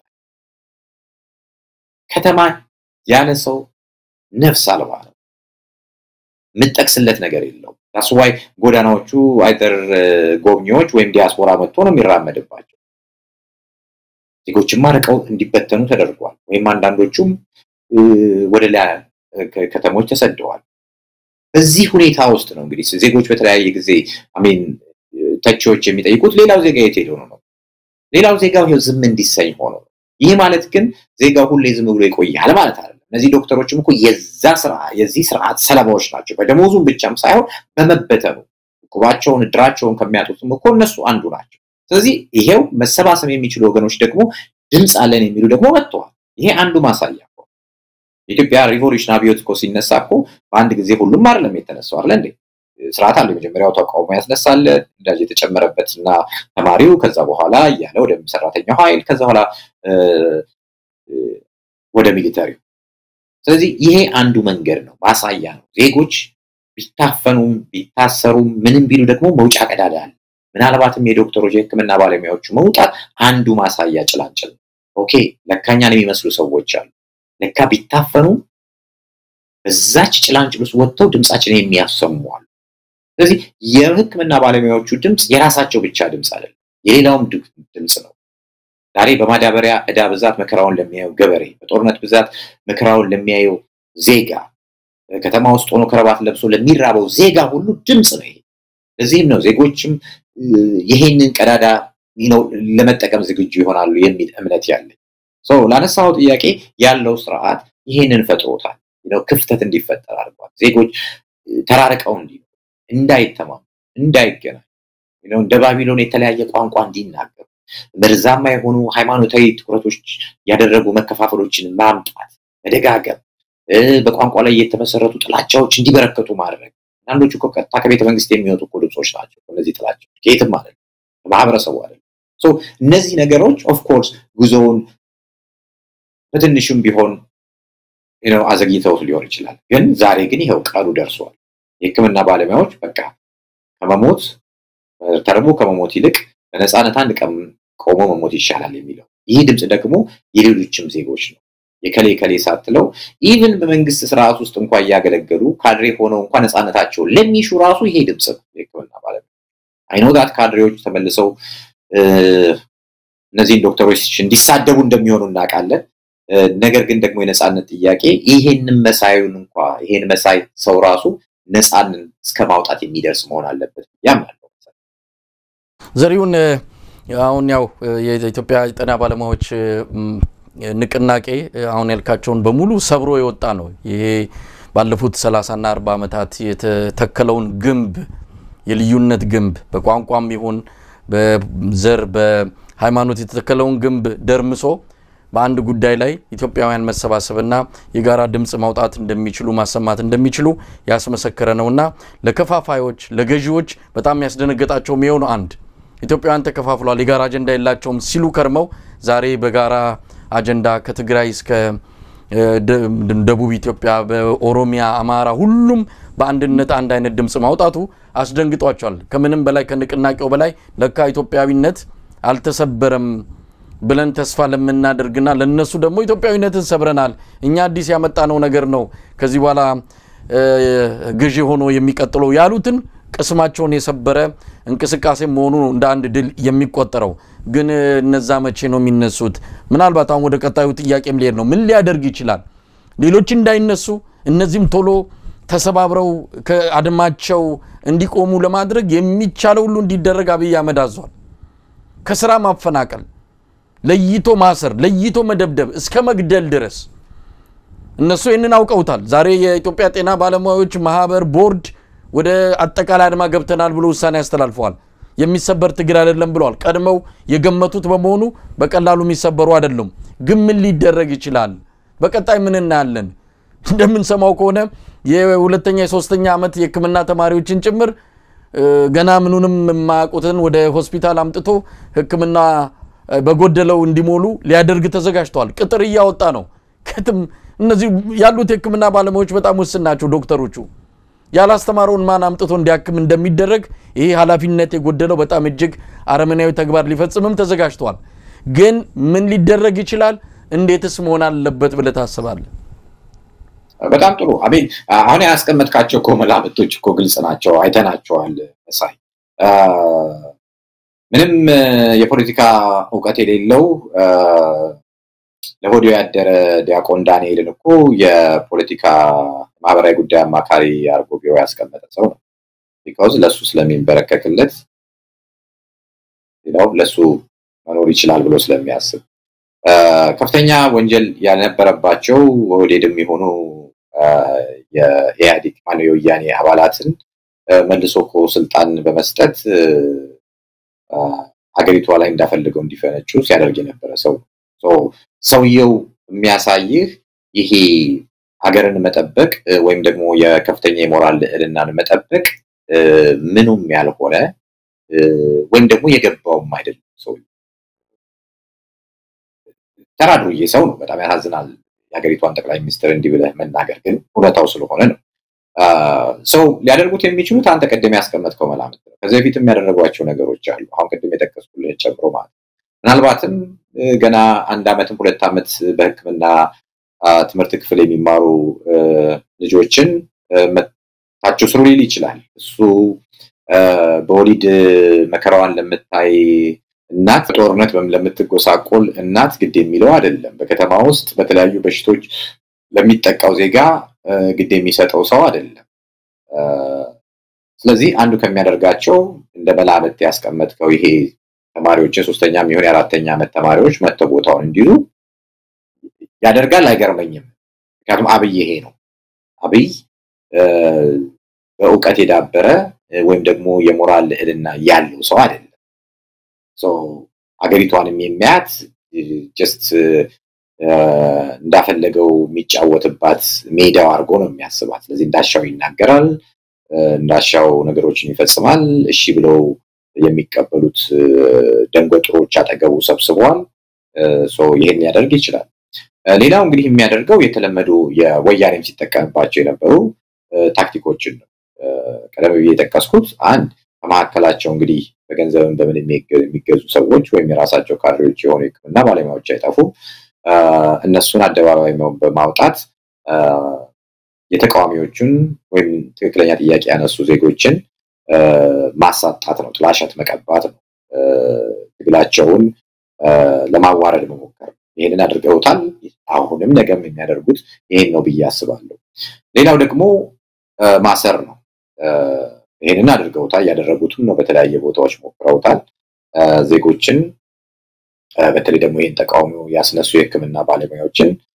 ከየቤቱም እያደኑ ቢሆን ማሰርና ኢሰባዊ የሆኑ ድርጊቶችን መፈጸም ነው ከዚህ በፊት አድርገውታል ለዚህ ደግሞ የሕክምና ባለሙያዎች ቁጥራቸው ብዙ ነው የማህበረሰቡ ደግሞ ሙሉ ለሙሉ ድጋፍ ያለው ማህበረሰቡ የሚያከብራቸው ናቸው ያነሱ ጥያቄ ደግሞ ተገቢነቱን የሚያምን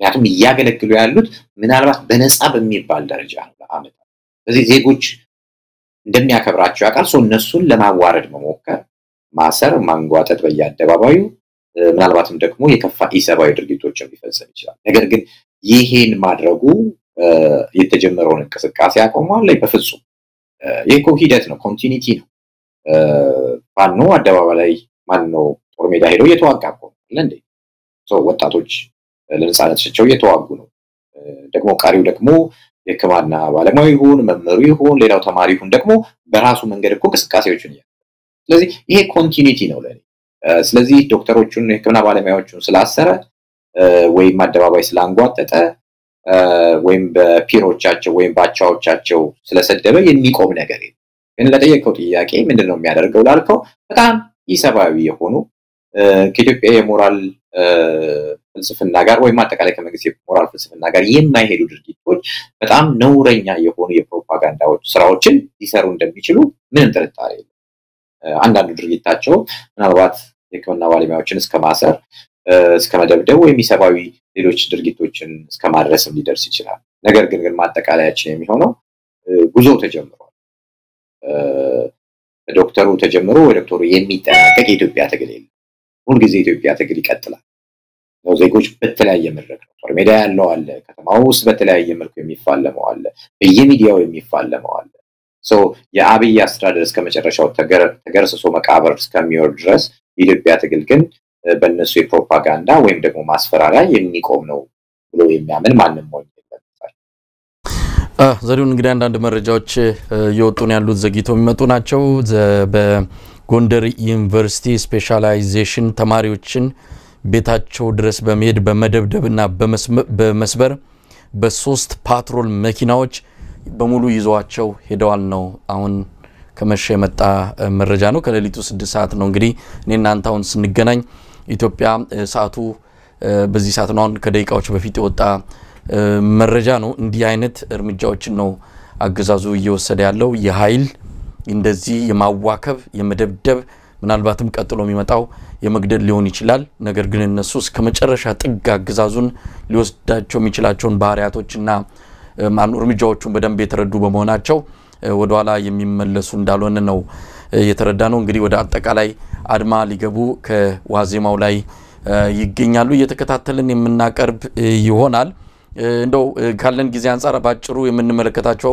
የተወሰኑ ርዕሶችን አነሳና ያው ዝግጅታችንን እናበቃለን ማለት ነው የህዋትና የአብይ አህመድ አገዛዝ ሁኔታ ነው እንግዲህ ምርጫ ቦርድ ህዋትን የፓርቲ ሉናውን ጋዊሉናውን መሰረዙን አስመልክቶ መግለጫ አውጥቷል ህዋትን በቀጥታ ለምርጫ ቦርድ መልስ ሳይሰጥ ጉዳዩን ወደ አህጉራዊ ተቋም ነው የወሰደው ለአፍሪካ ህብረት ጉዳዩን እንዲመለከተው ያደረገበትን ደብዳቤ አስገብቷል ከአፍሪካ ህብረት እንግዲህ ምላሽ ይጠበቃል ምናልባት የፕሪቶሪያው ስምምነት አደጋ ላይ የከተተ ውሳኔ ተወስኗል ያለው ህዋት የፕሪቶሪያው ስምምነት እንግዲህ ህዋትን ህሉና የሚሰጠው አድርጎ ነው የሚጠቅሰውና የህዋት ህሉና የሚጠፋ ከሆነ የፕሪቶሪያ ስምምነቱ ህሉና አይኖረውም ወደሚል ድምዳሜ ላይ በመድረስ ነው ለአህጉራዊው ተቋም ደብዳቤ ያስገባው ምን ልናይ እንችላለን አይታወቅም እንግዲህ ህዋት ከዚህ ውሳኔ በኋላ ምን ሊያደርግ ይችላል? ከፌደራል መንግስቱ ጋር ሙሉ በሙሉ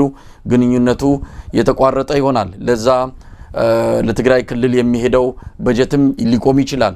በአሁን ሰዓት ክልሉን የሚያስተዳድረው ጊዜያዊ አስተዳደር ቢባልም ከ80-90% በላይ ውክልና ያለው ህወሓት ነው። ምክትል ምንድነው በርዕሰ መስተዳድርም ሆኖ በጊዜያዊነት የሚመራው ሌተናል ጀነራል ታደሰ ወረደም የህወሓት ሰው ነው። ከህወሓት ጋር ነው አብሮ የሚሰራው፣ የሚያስፈጽመው የህወሓትን ተልኮና ፖሊሲ ነው። ስለዚህ ምን ልናይ እንችላለን? አንዳንዶች የሚናገሩት ነገር አለ። በቃ እንዲህ ገፍታችሁ ሀገር እንድንኖር ልታደርጉን ነው ወይ? ከዚህ በላይ መገፋት የለም። ስለዚህ የትግራይን ህዝብ የራሱን እድል በራሱ እንዲወስን አድርገን እንገነጥላለን የምትል አጀንዳም አሁን እየተሽከረከረች ናት። ይሄ መሆን ይችላል አይችልም ሌላ ጉዳይ ነው። ወደ ጦርነት ይገባሉም ተብሏል። እውነት ሊገቡ ይችላሉ ሁለት ወገኖች። ከዚህ በፊት አየነው 1 ሚሊዮን ያህል ሰው አለቀም። ማንም አሸናፊ የለም። ሁሉም የኢትዮጵያ ህዝብ ነው። ሞቱንም ኪሳራውንም ሁሉንም ነገር የደረሰበት የኢትዮጵያ ህዝብ ነው። አስገዳዮቹ ገዳዮቹ ግን ተሸላልመው ተጨባብጠው አሁንም ስልጣን ላይ ነው ያሉት። ዳግም ወደ ጦርነት ሲገቡ ማን ነው የሚደግፋቸው? ማን ነው ደጀን የሚሆናቸው? እሱንም አብረን የምናየው ይሆናል።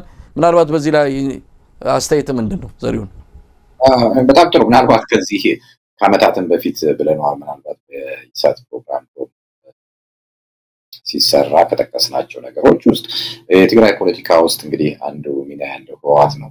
እንደ መጨረሻው መፍትሄ የሚሆነው ህወሓትን ከትግራይ ጫንቃ ላይ ከትግራይ ህዝብ ጫንቃ ላይ ማውረድ ነው ስለኛ ተደጋጋሚ የምጠቀመዋለሁ ይሄን ቃል ስንል የነበረውና ከትግራይ ፖለቲካ ለብቻው ማየት ከቻልን እና መፍትሄ መስጠት ከቻልን ህወሓት ትግራይ ህዝብ ጫንቃ ላይ መውረዱ በጣም እጅግ የሚያስፈልግ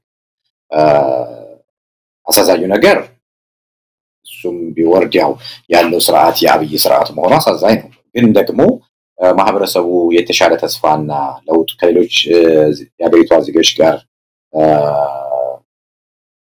በሌሎች የፖለቲካ የጋራ ጉዳዮች ላይ ተስማምቶ ለመኖር የቲፒኤልኤፍ ከህዝቡ ጫንቃ ላይ መውረድ እጅግ የሚያስፈልግ ነው። በምንም መልኩ በኃይልም ተደርጓል። የሆነውን ያስከፈለውን አይተናል። የትግራይን ህዝብ ነው ያስከፈለው። ባለፉት 30 ዓመታትም ቢሆን የትግራይን ህዝብ ከሌላው ዜጎች በመነጠል ህወሓት የራሱን ሚና ተጫውቷል። ባለፉት 5 ዓመታትም እንግዲህ በሚሊዮን የሚቆጠሩ ዜጎች እንዲረግፉ ምክንያት ለሆነው ጦርነትም ህወሓት የራሱን ድርሻ ይወስዳል። ስለዚህ ለዚህ ማህበረሰብ አሳዛኝ ክስተቶችን እና ሰቆቃን ከመፍጠር ውጪ እንደዚሁም ደግሞ ከተቀረው የሀገሪቷ ማህበረሰብ አንድ ሆኖ ተባብሮ የጋራ ችግሮችን እንዲፈታ እንዳያደርግ ምክንያት የሆነው ህወሓት ነው። ስለዚህ ካሁን በኋላ መምጣትም ያለበት ወይ ከአብይ ወይም ደግሞ የፕሪቶሪያው መሰረት ምናምን የፕሪቶሪያ ስምምነት አሁን መገዳደሪያቸው ነው የምትሆነው። መሆን ያለበት ከማህበረሰቡ መምጣት አለ። አይኖታት ከዚህ በፊት ተወያይተንበታል። ወጣቶች ትግራይ ወጣቶች እንቅስቃሴ እያደረጉ ህወሓት ከዚህ በላይ በቃ ሊባል ይገባል የሚል ድምጽ እያሰሙ እንደሆነ እናውቃለን። ነገር ግን ይሄ ድምጽ አሁንም ከፍ ማለት አለ። በተለይ ደግሞ ዲያስፖራ የሚገኙ አሁንም ለህወሓት ትንሽ የልብ ትርታ ያላቸው ቢሆኑ ወደ መንፈሳቸው መምጣት መቻል አለባቸው።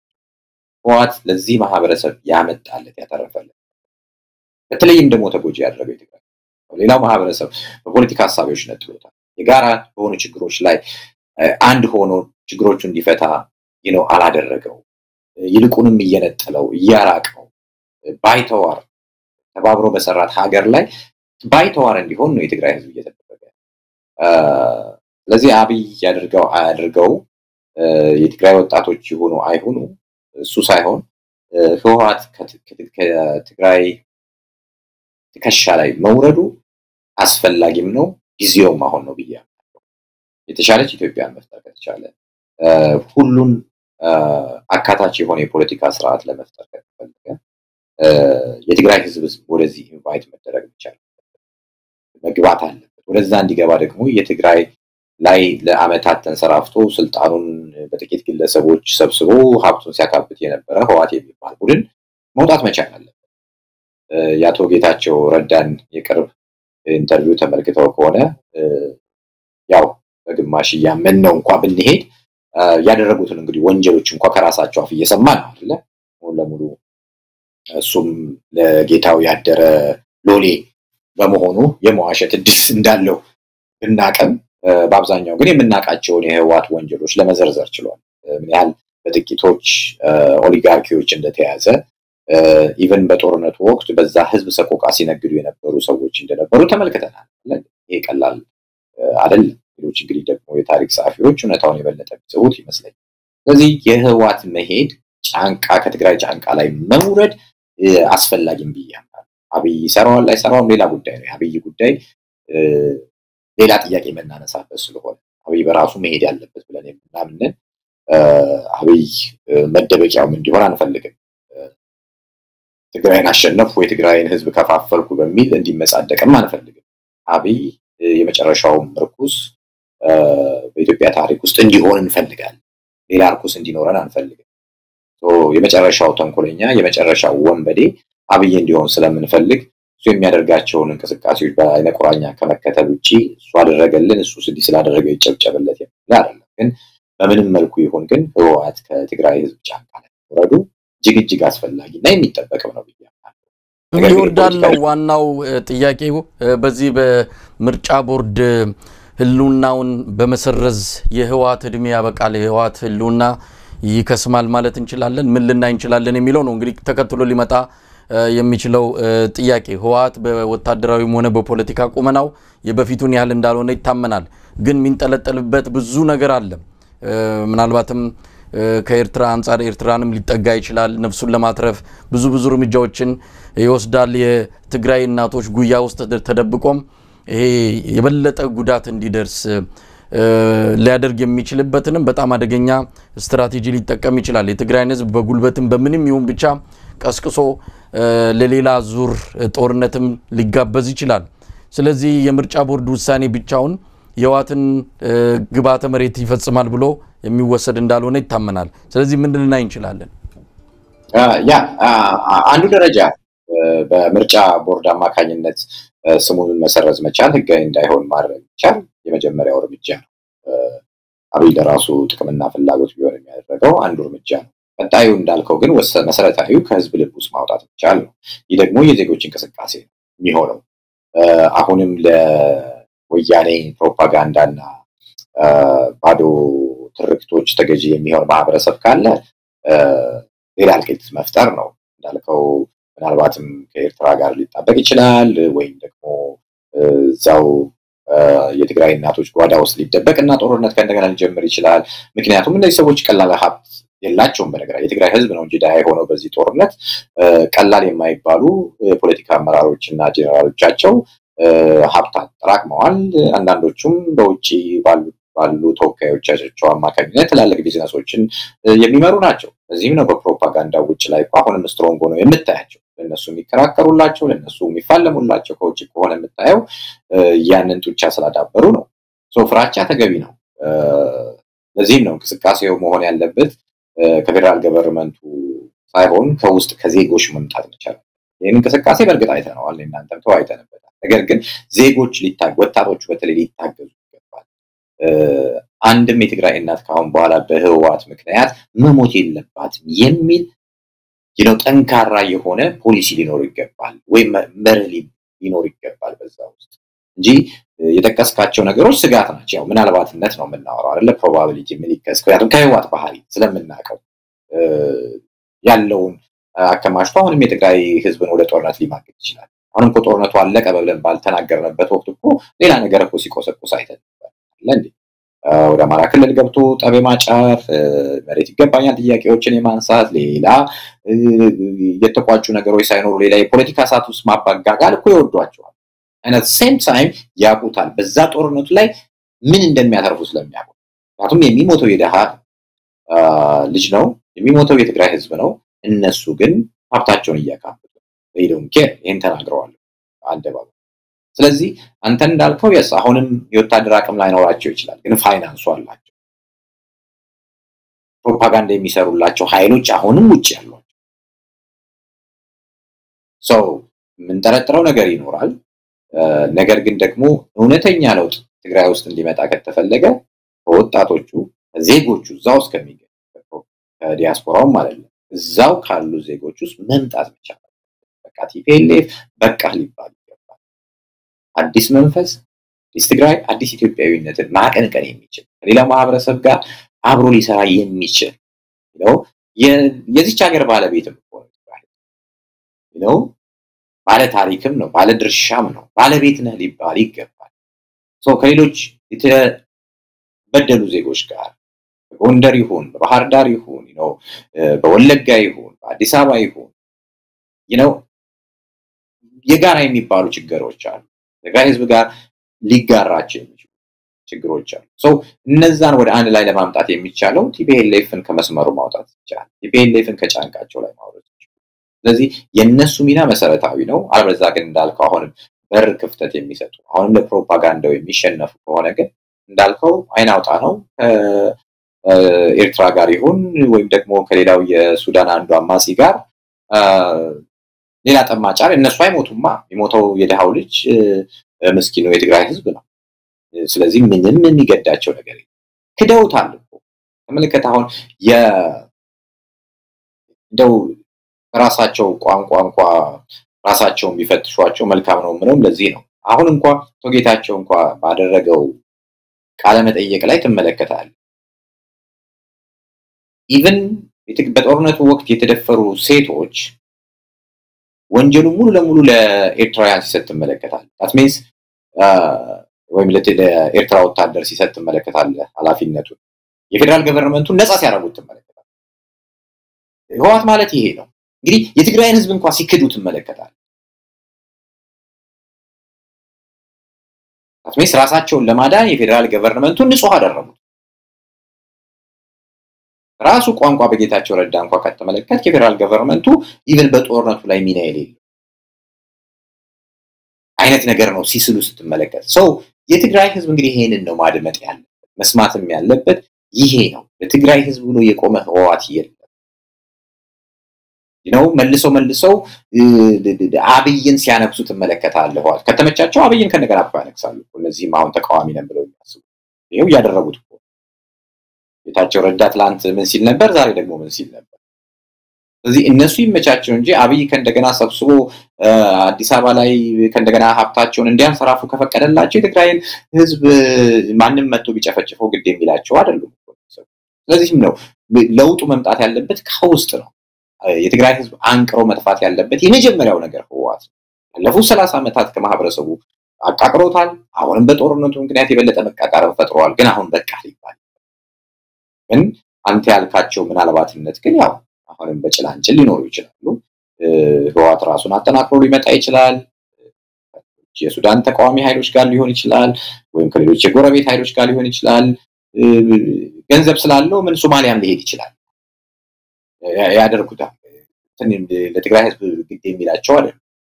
ፕሮፓጋንዳ እንዴት ማጮህ እንዳለባቸው ያውቃሉ። በገንዘባቸው የገዟቸው ዲያስፖራው በርካታ ኃይሎች አሉ። ዘሪሁን ምናልባት በመጨረሻ ያው የኢኮኖሚ ጉዳይ ማንሳት አለብን። ያው የኢኮኖሚ ባለሙያም ስለሆንክ የኢትዮጵያ ኢኮኖሚ ምን ላይ ነው ያለው? እንደውም አሁን ከፖለቲካው ቀውስ አስቀድሞ የኢኮኖሚው ድቀት ይሄን አገዛዝ ሊያፈርሰው ይችላል የሚለው የብዙ የኢኮኖሚ ባለሙያዎች ግምትም አለ። ያው የሚታየውም ነገር ያንን የሚያመላክት ነው። አብይ አህመድ ሌላ ትርክት ነው፣ ሌላ የኢኮኖሚ ብልጽግና ኢትዮጵያ ወደ ተሻለ ነገር እየመጣች እንደሆነ ያዙት መስመር ትክክለኛና ወደ ብልጽግና የሚወስድ እንደሆነ ነጋጠባ ለህዝቡ የነገሩት ነው። ለራበው ሰው በዚህ ደረጃ ሐሰተኛ መረጃና ሐሰተኛ ተስፋ ባዶ ተስፋ እየሰጡት ነው ያሉት። የብሔራዊ ባንክ ገዢ ማሞ ምረቱ እሱ የተናገረው ነገር አለ። የማክሮ ኢኮኖሚ ሪፎርሙ ዝቅተኛ የዋጋ ንረት እንዲመዘገብ አድርጓል የሚል ነገር አንስቷል። እና አንዳንድ ጊዜ ምናልባት ህዝብን ከመናቅ የተነሳ ማንኛውንም ውሸት የመዋሸት መብት አለን፣ የፈለግነውን ቁጥር አንስተን አድገናል ብለን ብንገልጽ ምንም ይመጣብን ችግር የለም ብለው ያመኑም ይመስላል። ንቀታቸው ለህዝብ ያላቸው ቦታ የቱን ያህል አነስተኛ መሆኑን የምትመለከተው ህዝቡ እየራበው በየቀኑ የኑሮ ውድነት እያሰቃየው ሸክሙ ከብዶት በጎበጠበት በዚህ ወቅት ይመጡና የዋጋ ንረት ዝቅተኛ ተመዝግቧል ይላል። ይሄ ደግሞ ከዚህ ከማክሮ ኢኮኖሚ ሪፎርሙ ጋር በተያያዘ ነው የሚል ነው። ኢትዮጵያ ቅኝ ግዛት በሌለበት በዚህ አማካይነት ቅኝ ተገዢ የሆነችበትን ውሳኔ እነሱ ለኢትዮጵያ ብልጽግና ያመጣ ነው ሁሉን ነገር ያስተካከል ነው ይላሉ በዚህ ደረጃ ዜጎቻቸውን የሚንቋሉ በዚህ ደረጃ የተሳሳተ መረጃና ድምዳሜ እየሰጡ ህዝብን የሚገዙ መንግስታት በታሪክም ከትላንት ዛሬም ከሆነ ሰምተህ ታውቃለህ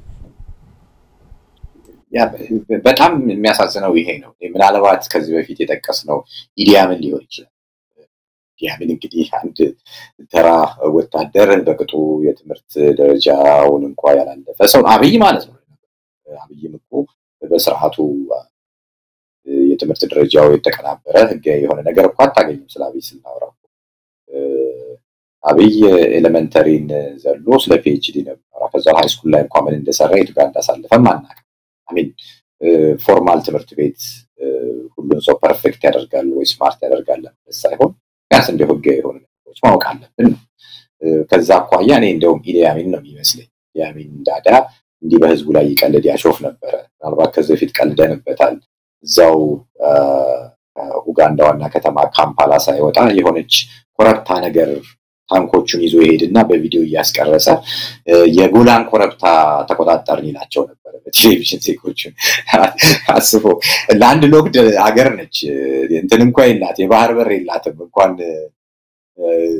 ሌሎቹን ኬንያን ወይ ሶማሊያን ተሻግራ ወደ ባህር ሰላጤው ለመሄድ ቀርቶ ማለት ነውና እንዲህ የሚቀልድ መንግስት ነበር አክቹአሊ በዛ ዘመን ያው ከነጻነት በኋላ ስለነበረ ኡጋንዳን አንቦክሳት አይነት ከንቱ ሰው ስላመጣች ግን በዚህ ዘመን አሁን ያያየነው አብይና አሁን ያልከው ማሞ ምህረቱ አይነት ሰዎች ናቸው በእውነቱ እንደማሞ አይነት ምህረቱ እንግዲህ በእውቀትም ደግሞ የሚያንስ የምትለው ሰው አይደለም በርግጥ የባንኪንግ እውቀት የለውም ወይ ፋይናንስ እና ኢኮኖሚክስ አልተማረም ህግ ነው ግን ደግሞ ህሊናቸውን ሊሸጡ የሚችሉ ኢቨን ተምረው ወይም ፊደላውያን የሚሏቸው ፕሮፌሰር መስፍን ወልደማርያም አይነት ሰዎች ተራበትለኝ እንደማሞ ምህረቱ ጥሩ ትምህርት ቤት ይሄዱ ትምህርት ውጤታቸው የማያስከፋ ግን ፊደላውያን ይሆኑ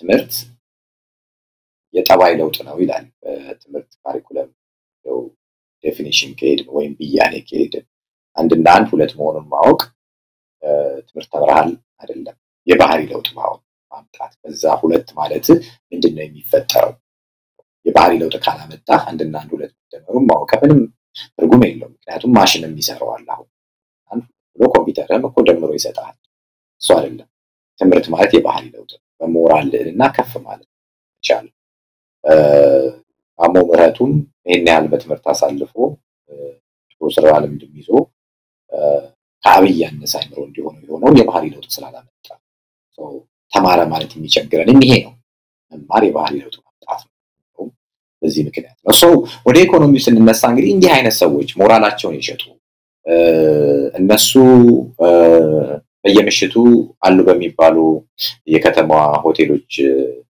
ነሽነሽ ስለቻሉ እነሱ ጠግበው ስላደሩ ሌላው ማህበረሰብ የሚራብ የማይመስላቸው እነሱ የሚያሳልፉባቸው ኮሪደሮች ወይም የሚያብለጨለጩ ከተማዎች ባይናቸው ቅርበት ስላለ ሌላው ማህበረሰብ እንደዛ እየተብለጨለጨ የሚኖራሉ የኢኮኖሚ ፍልስፍናቸው አጠቃላይ ወደ ቁጥሩ ከመምጣታችን በፊት አሁን ለተከስከው መግቢያ ለመስጠት ያህል ነው ፍልስፍናቸው በብልጭልጭና በድምቀት ላይ ያተኮረ ወይም ሩት ባለ ወይም መሰረት ባለ የኢኮኖሚ ስርዓት ላይ የተመሰረተ አይደለም የኢኮኖሚ መዋቅሮቹ ጠንካራ የሆኑ ፕሮዳክቲቭ የሆነ ወይም ደግሞ ልማትን ወደሚያመጣ ኢንዱስትሪ ወይም ደግሞ የልማት ዘርፍ ውስጥ የሚያተኩር አይደለም ተመልክታቸው እንደሆነ በየጊዜው የሚያወጡ ለምሳሌ ዘመን ወለድ የሆኑ የቴክኖሎጂ ውጤቶች አሉ ለምሳሌ ቴሌኮሙኒኬሽን አሁን የተቀበላቸው ቴሌብር ይሁን ምናልባት እኮ እንደው በጣም ዘግይተን አሁን ቴሌብርን እንደ እንትን ሲያወራው ተመለከታል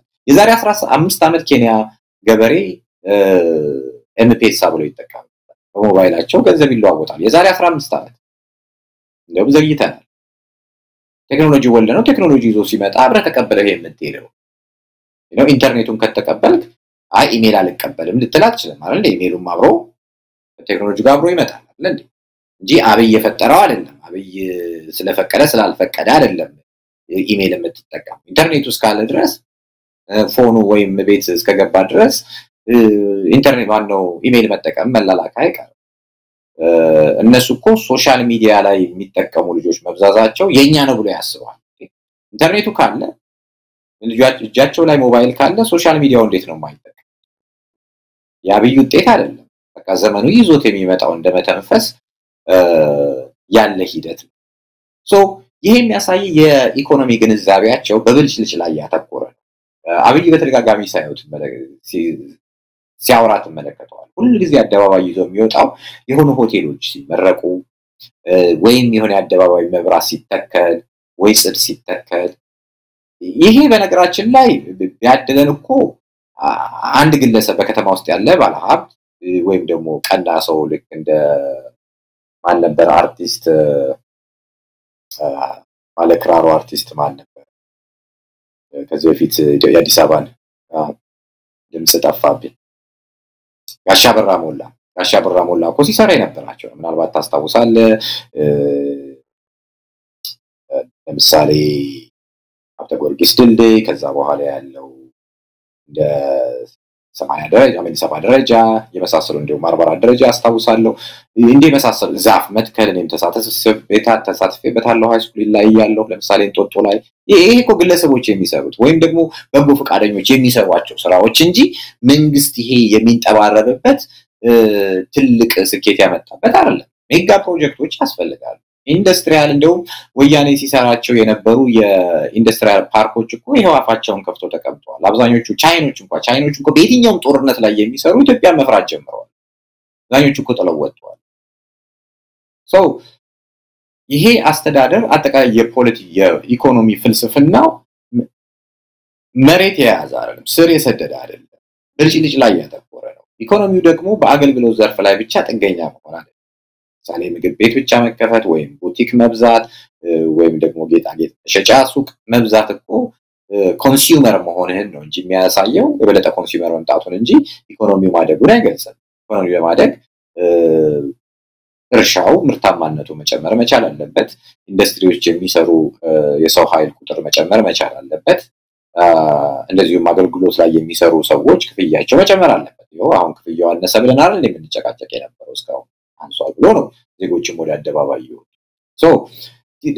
ኢኮኖሚው ሩት የተሰደደ አይደለም፣ ፍልስፍናቸው በቃ እንደ አንድ ህፃን በከረሜላ እንደምታባብለው ወይም ደግሞ ልጅ በሆኑ አሻንጉሊቶች እንደምታባብለው የኢትዮጵያን ህዝብም እንዲህ ማባበል የሚፈልግ ነው። ያም ህፃን እኮ ይጠይቃል እኮ ልታባብለው ትችላለህ፣ በኋላ ግን ጡት ይፈልጋል ወይም ጡጦን አቀብለኝ ይላል።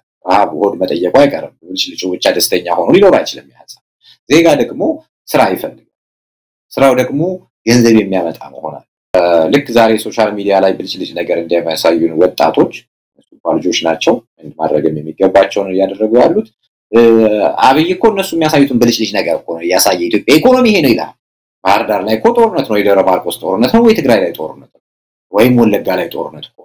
እዛው አዲስ አበባ ወጣ ብለህ እኮ 20 እና 30 ኪሎ ሜትር እኮ ዜጎች በነፃነት እኮ የማይጓዙበት አጠቃላይ ዳይሬክት ኢንቨስትመንት እንኳን ሀገር ውስጥ የማይሳብበት ደረጃ ሆኗል። ከውጪ ዜጎች መጥተው ኢንቨስት የማያደርጉበት ቱሪስቶች እኮ ከአዲስ አበባ ውጪ ወጥተው የማይሄዱበት ከተማ ሆኗል። እንደው እንኳን ሌላው ኢንዱስትሪ ቢቀር የቱሪዝም ኢንዱስትሪው እንኳን እንደው በትንሹ እንኳን ዶላር ያስገኛል።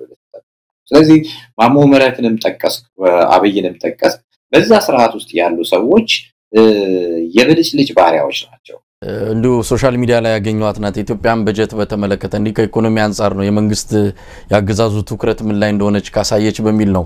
ይሄ የምትመለከተው እንግዲህ የሀገራችን በጀት ነው ለሀገር ሰላም፣ ለሰው ልማት፣ ለአረንጓዴ ልማት፣ ለኮሪደር ነው። እንግዲህ በጀቱ እንዴት እንደሚመደብ ተመልከተው። በደንብ ጥሩ ማሳያ ይመስለኛል።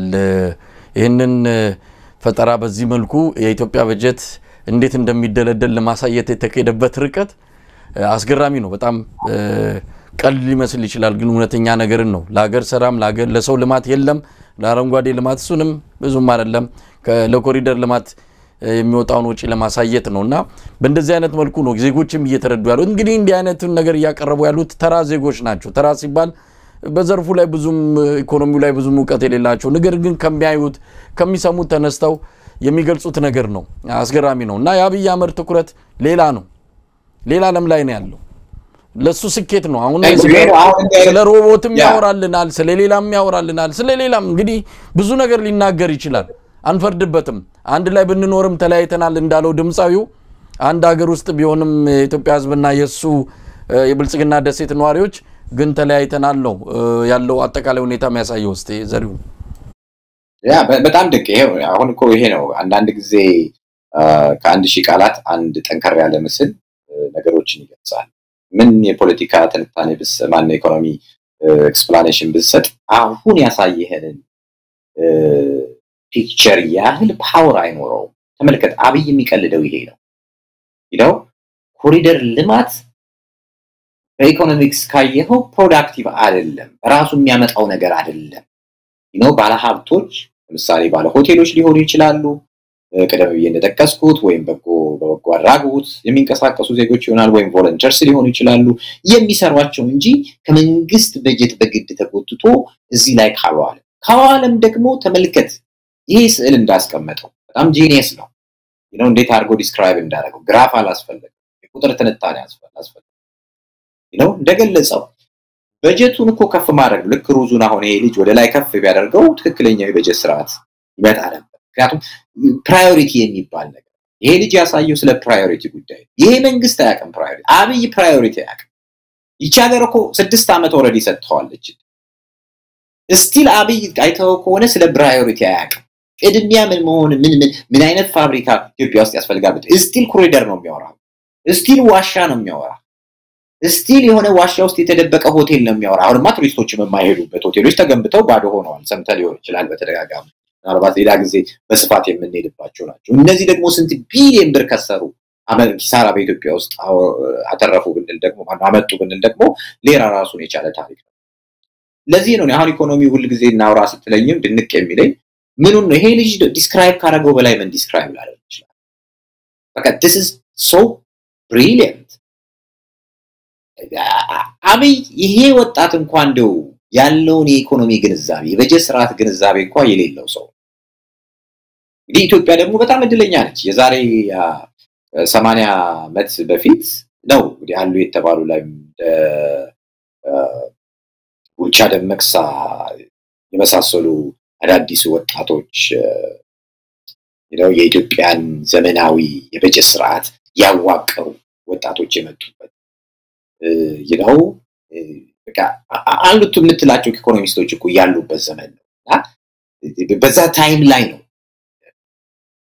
የኢትዮጵያ በጀት ስርዓቷን ዘመናዊ እንኳን በጀት ስርዓት የቀመረች ዘመን አለ ይሄን የአንድ ጀንበር አይደለችም ኢትዮጵያ እኮ ስሪቷ አብይ እንኳን ያንደ ወደ ኋላ ተመልሶ እንኳን በዛ ጊዜ የነበሩ ወጣቶች እንግዲህ እነ ቡልቻ ደመቅሳ 31 አመት 32 አመት ወጣቶች ቢሆኑ ነው በዛ ወቅት ይሄን ሲሰሩ ምን ሰሩ እንኳን ብሎ ቤተመንግስት ውስጥ ዶክመንቶች አሉ ለማየት ዝግጁ ይሆን አይመስልም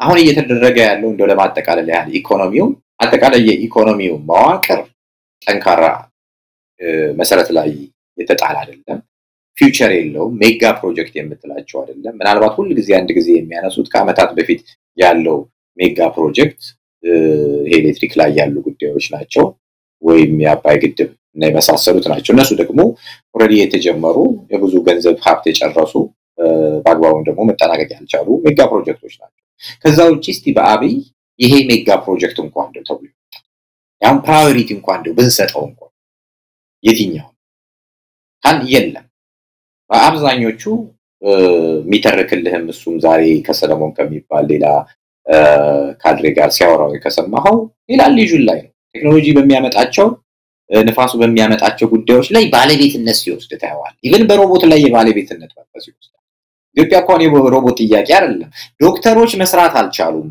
አገሪቷ እኮ በቂ ዶክተርም የላትም በቂ ዶክተሮች ማስተማር አልቻልንም ሮቦትን ኤንድ በአገሪቷ ላይ ደግሞ በተለያዩ ዘርፎች ተመርቀው የሚወጡ ኢንጂነሮች ስራ ስለሌለ ምክንያቱም መሰረት የረገጠ ኢኮኖሚ ስራ ስለሌለ ኢንጂነር እንዴት ነው ኢትዮጵያ ውስጥ ተመርቆ ስራ ማጣት የነበረ እስቲ እንደው ይሄ ኢኮኖሚ እኮ ምን የሚናገር ይሄ እኮ ልክ ልጁ በሩዙ እንዳስቀመጠው ይሄ ነው ለታው ቅድሚያ የሚሰጠው ለዛ ለኮሪደሩ የወጣ በጀት ወይም ለዛፍ ተከላ ምን የወጣ በጀት አንድ ኢንዱስትሪ የሆነ ከአዲስ አበባ እንደ 40-50 ኪሎ ሜትር ራቅ ብሎ እኮ ቢገነባ እነዛ ኢንጂነሮች እኮ እዛ ነው የሚሰሩ እንዴት ኢትዮጵያ ውስጥ ሜዲሲን ተመርቆ ወይም ፋርማሲ ተመርቆ ስራ አጥ የሚባለው? ይሄ እኮ ታምር እኮ ነው። ምን ያህል ሀገሪቷ እኮ የውዳቂዎች መጫወቻ መሆኑን የምታውቀው ስንት ገንዘብ የፈጀባቸው ኢንጂነር በጣም እጅጉን የሚያስፈልግበት ፋርማሲ የተማረ ምሁር እጅግ የሚያስፈልግበት ደግሞ ብዙ አመት ለፍተው የሚወጡ ልጆች ናቸው። ጎዳና ላይ ሲወድቁ እንመለከት። ኢኮኖሚው እኮ ይሄን ነው የሚናገረው። ስራ መፍጠር አልቻለም ኢንዱስትሪው። ምክንያቱም ኢንዱስትሪው ኮሪደር ልማት ነው። ኮሪደር ልማት ምን ያመጣል? አንተ ለአንድ ባለ ሀብት ይሄን መንገድ ስትሰጥ በዛው እኮ ቮለንተሮች ያንን እንዲሰሩ ታደርጋለህ። that is simple። ችግኝ ማፊያ ጣቢያዎች እድሜ ለደርግና ለኃይለ ሥላሴ ቀድሞ የነበሩ ናቸው። አሁን ችግኝ ማፊያ እኮ የሚባሉ ሌላ እነሱ አዲስ ያመጣቸው የሉ። ገበሬውም ችግኝ ማፍላት ይችላል። እነዛ እኮ በቀላል ሳንቲም ማውጣት ይችላል። ማህበረሰቡን ብትቀሰቅሰው በራሱ ሳንቲም እያፈላቁ ችግኞቹን አደባባይ ማውጣት ይችላል። ቢሆን ማሳመር ይችላል። ነገር ግን የለውም። ይሄ ሰውዬ በብልጭልጭ ያደገ ነው። በልጅነቱ ያጣቸው ማንነቶች ከዚህ በፊት አይተኝ የስነልቦና ባለሙያም ጋብዝ ብዬ ነበር ላይ ማውጣታል። ያ ሰውዬ እዛ ላይ ነው በልጅነቱ ያረካ ማንነት አለ። እሱን ለማጣጣም የሚታገል አይነት ሰው ሆኖ ነው የሚታይ። ስለዚህ የዜጎች መራብ፣ መጠማት፣ ጦርነት ውስጥ መግባት ምንም ደው አይደለም። እስቲ አንድ ቀን የሆነ ኢሞሽን ተሰምቶ ታየዋለ፣ የሆነ ሀዘን ውስጥ ገብቶ ታየዋለ። የሚያላግጥ እኮ ነው። ዶክተሮች ተረበው ነው ቀዶ ጥገና የሚያደርጉት። ዶክተሮች እኮ በሻማ ጦርነት በሻማ እኮ የቀዶ ጥገና ያደርጋሉ እኮ የምስል እያየ እንኳን የማይደነግጥ እኮ ሰው ነው። ለሱ ክፉ ነገር ማውራት የሚመስለው በራሱም እንዳለው ከዛ የፈንጠዝያ ህልሙ ላይ ማናጠብ ይመስለዋል። እዛ ፈንጠዝያ ህልም ውስጥ ነው ያለው።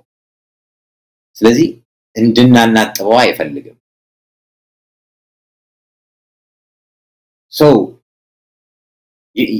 ይሄ ነው እንግዲህ ስለ አብይ ስናወራ በተደጋጋሚ እንግዲህ የሚነሳው ነገሮች የሚያተኩሩበት የፖለቲካ የኢኮኖሚ ፍልስፍና በጣም ወለፈንዲ ስርዓት የሌለው ወይም የተዋቀረ ፖሊሲ ደንብ የሌለው ባፈተተው የሚንቀሳቀስ እንደ በብልጭሎች ላይ ተገዢ የሆነ ፖሊሲ ነው ብዬ አምናለሁ። መሳይ ዘሪውን እንግዲህ ብዙ ነገሮችን ያነሳን ምናልባት ካለን ሰዓት አንፃር የተወሰኑ ርዕሶችን ብንነካቸው ደስ ይለኝ ነበር። በተለይ ከዚህ ከርክበ ካህናት ጉባኤ ጋር በተያያዘ ምክንያቱም አብይ አህመድ አንድም ትልቅ ዘመቻና ትልቅ ሴራ ጎንጉኖ ቤተክርስቲያኗን ለማዳከም የሄደበት አቅጣጫ አለ። እሱን ማሳረጊያ አድርጎ በተለይ በዚህ ርክበ ካህናት ጉባኤ የሚፈልገውን ቤተክርስቲያኗን ሙሉ በሙሉ ተቆጣጥሮ እንደፈለገ ሊያደርግ የሚችልበትን መዋቅር በእጁ የሚያስገባበት ጉባኤ እንደሆነ ነው እየተነገረ ያለውና ለዚህ ደግሞ ቀደም ሲል የተጠቀስከው እነ ዳንኤል ክብረት አይነቱ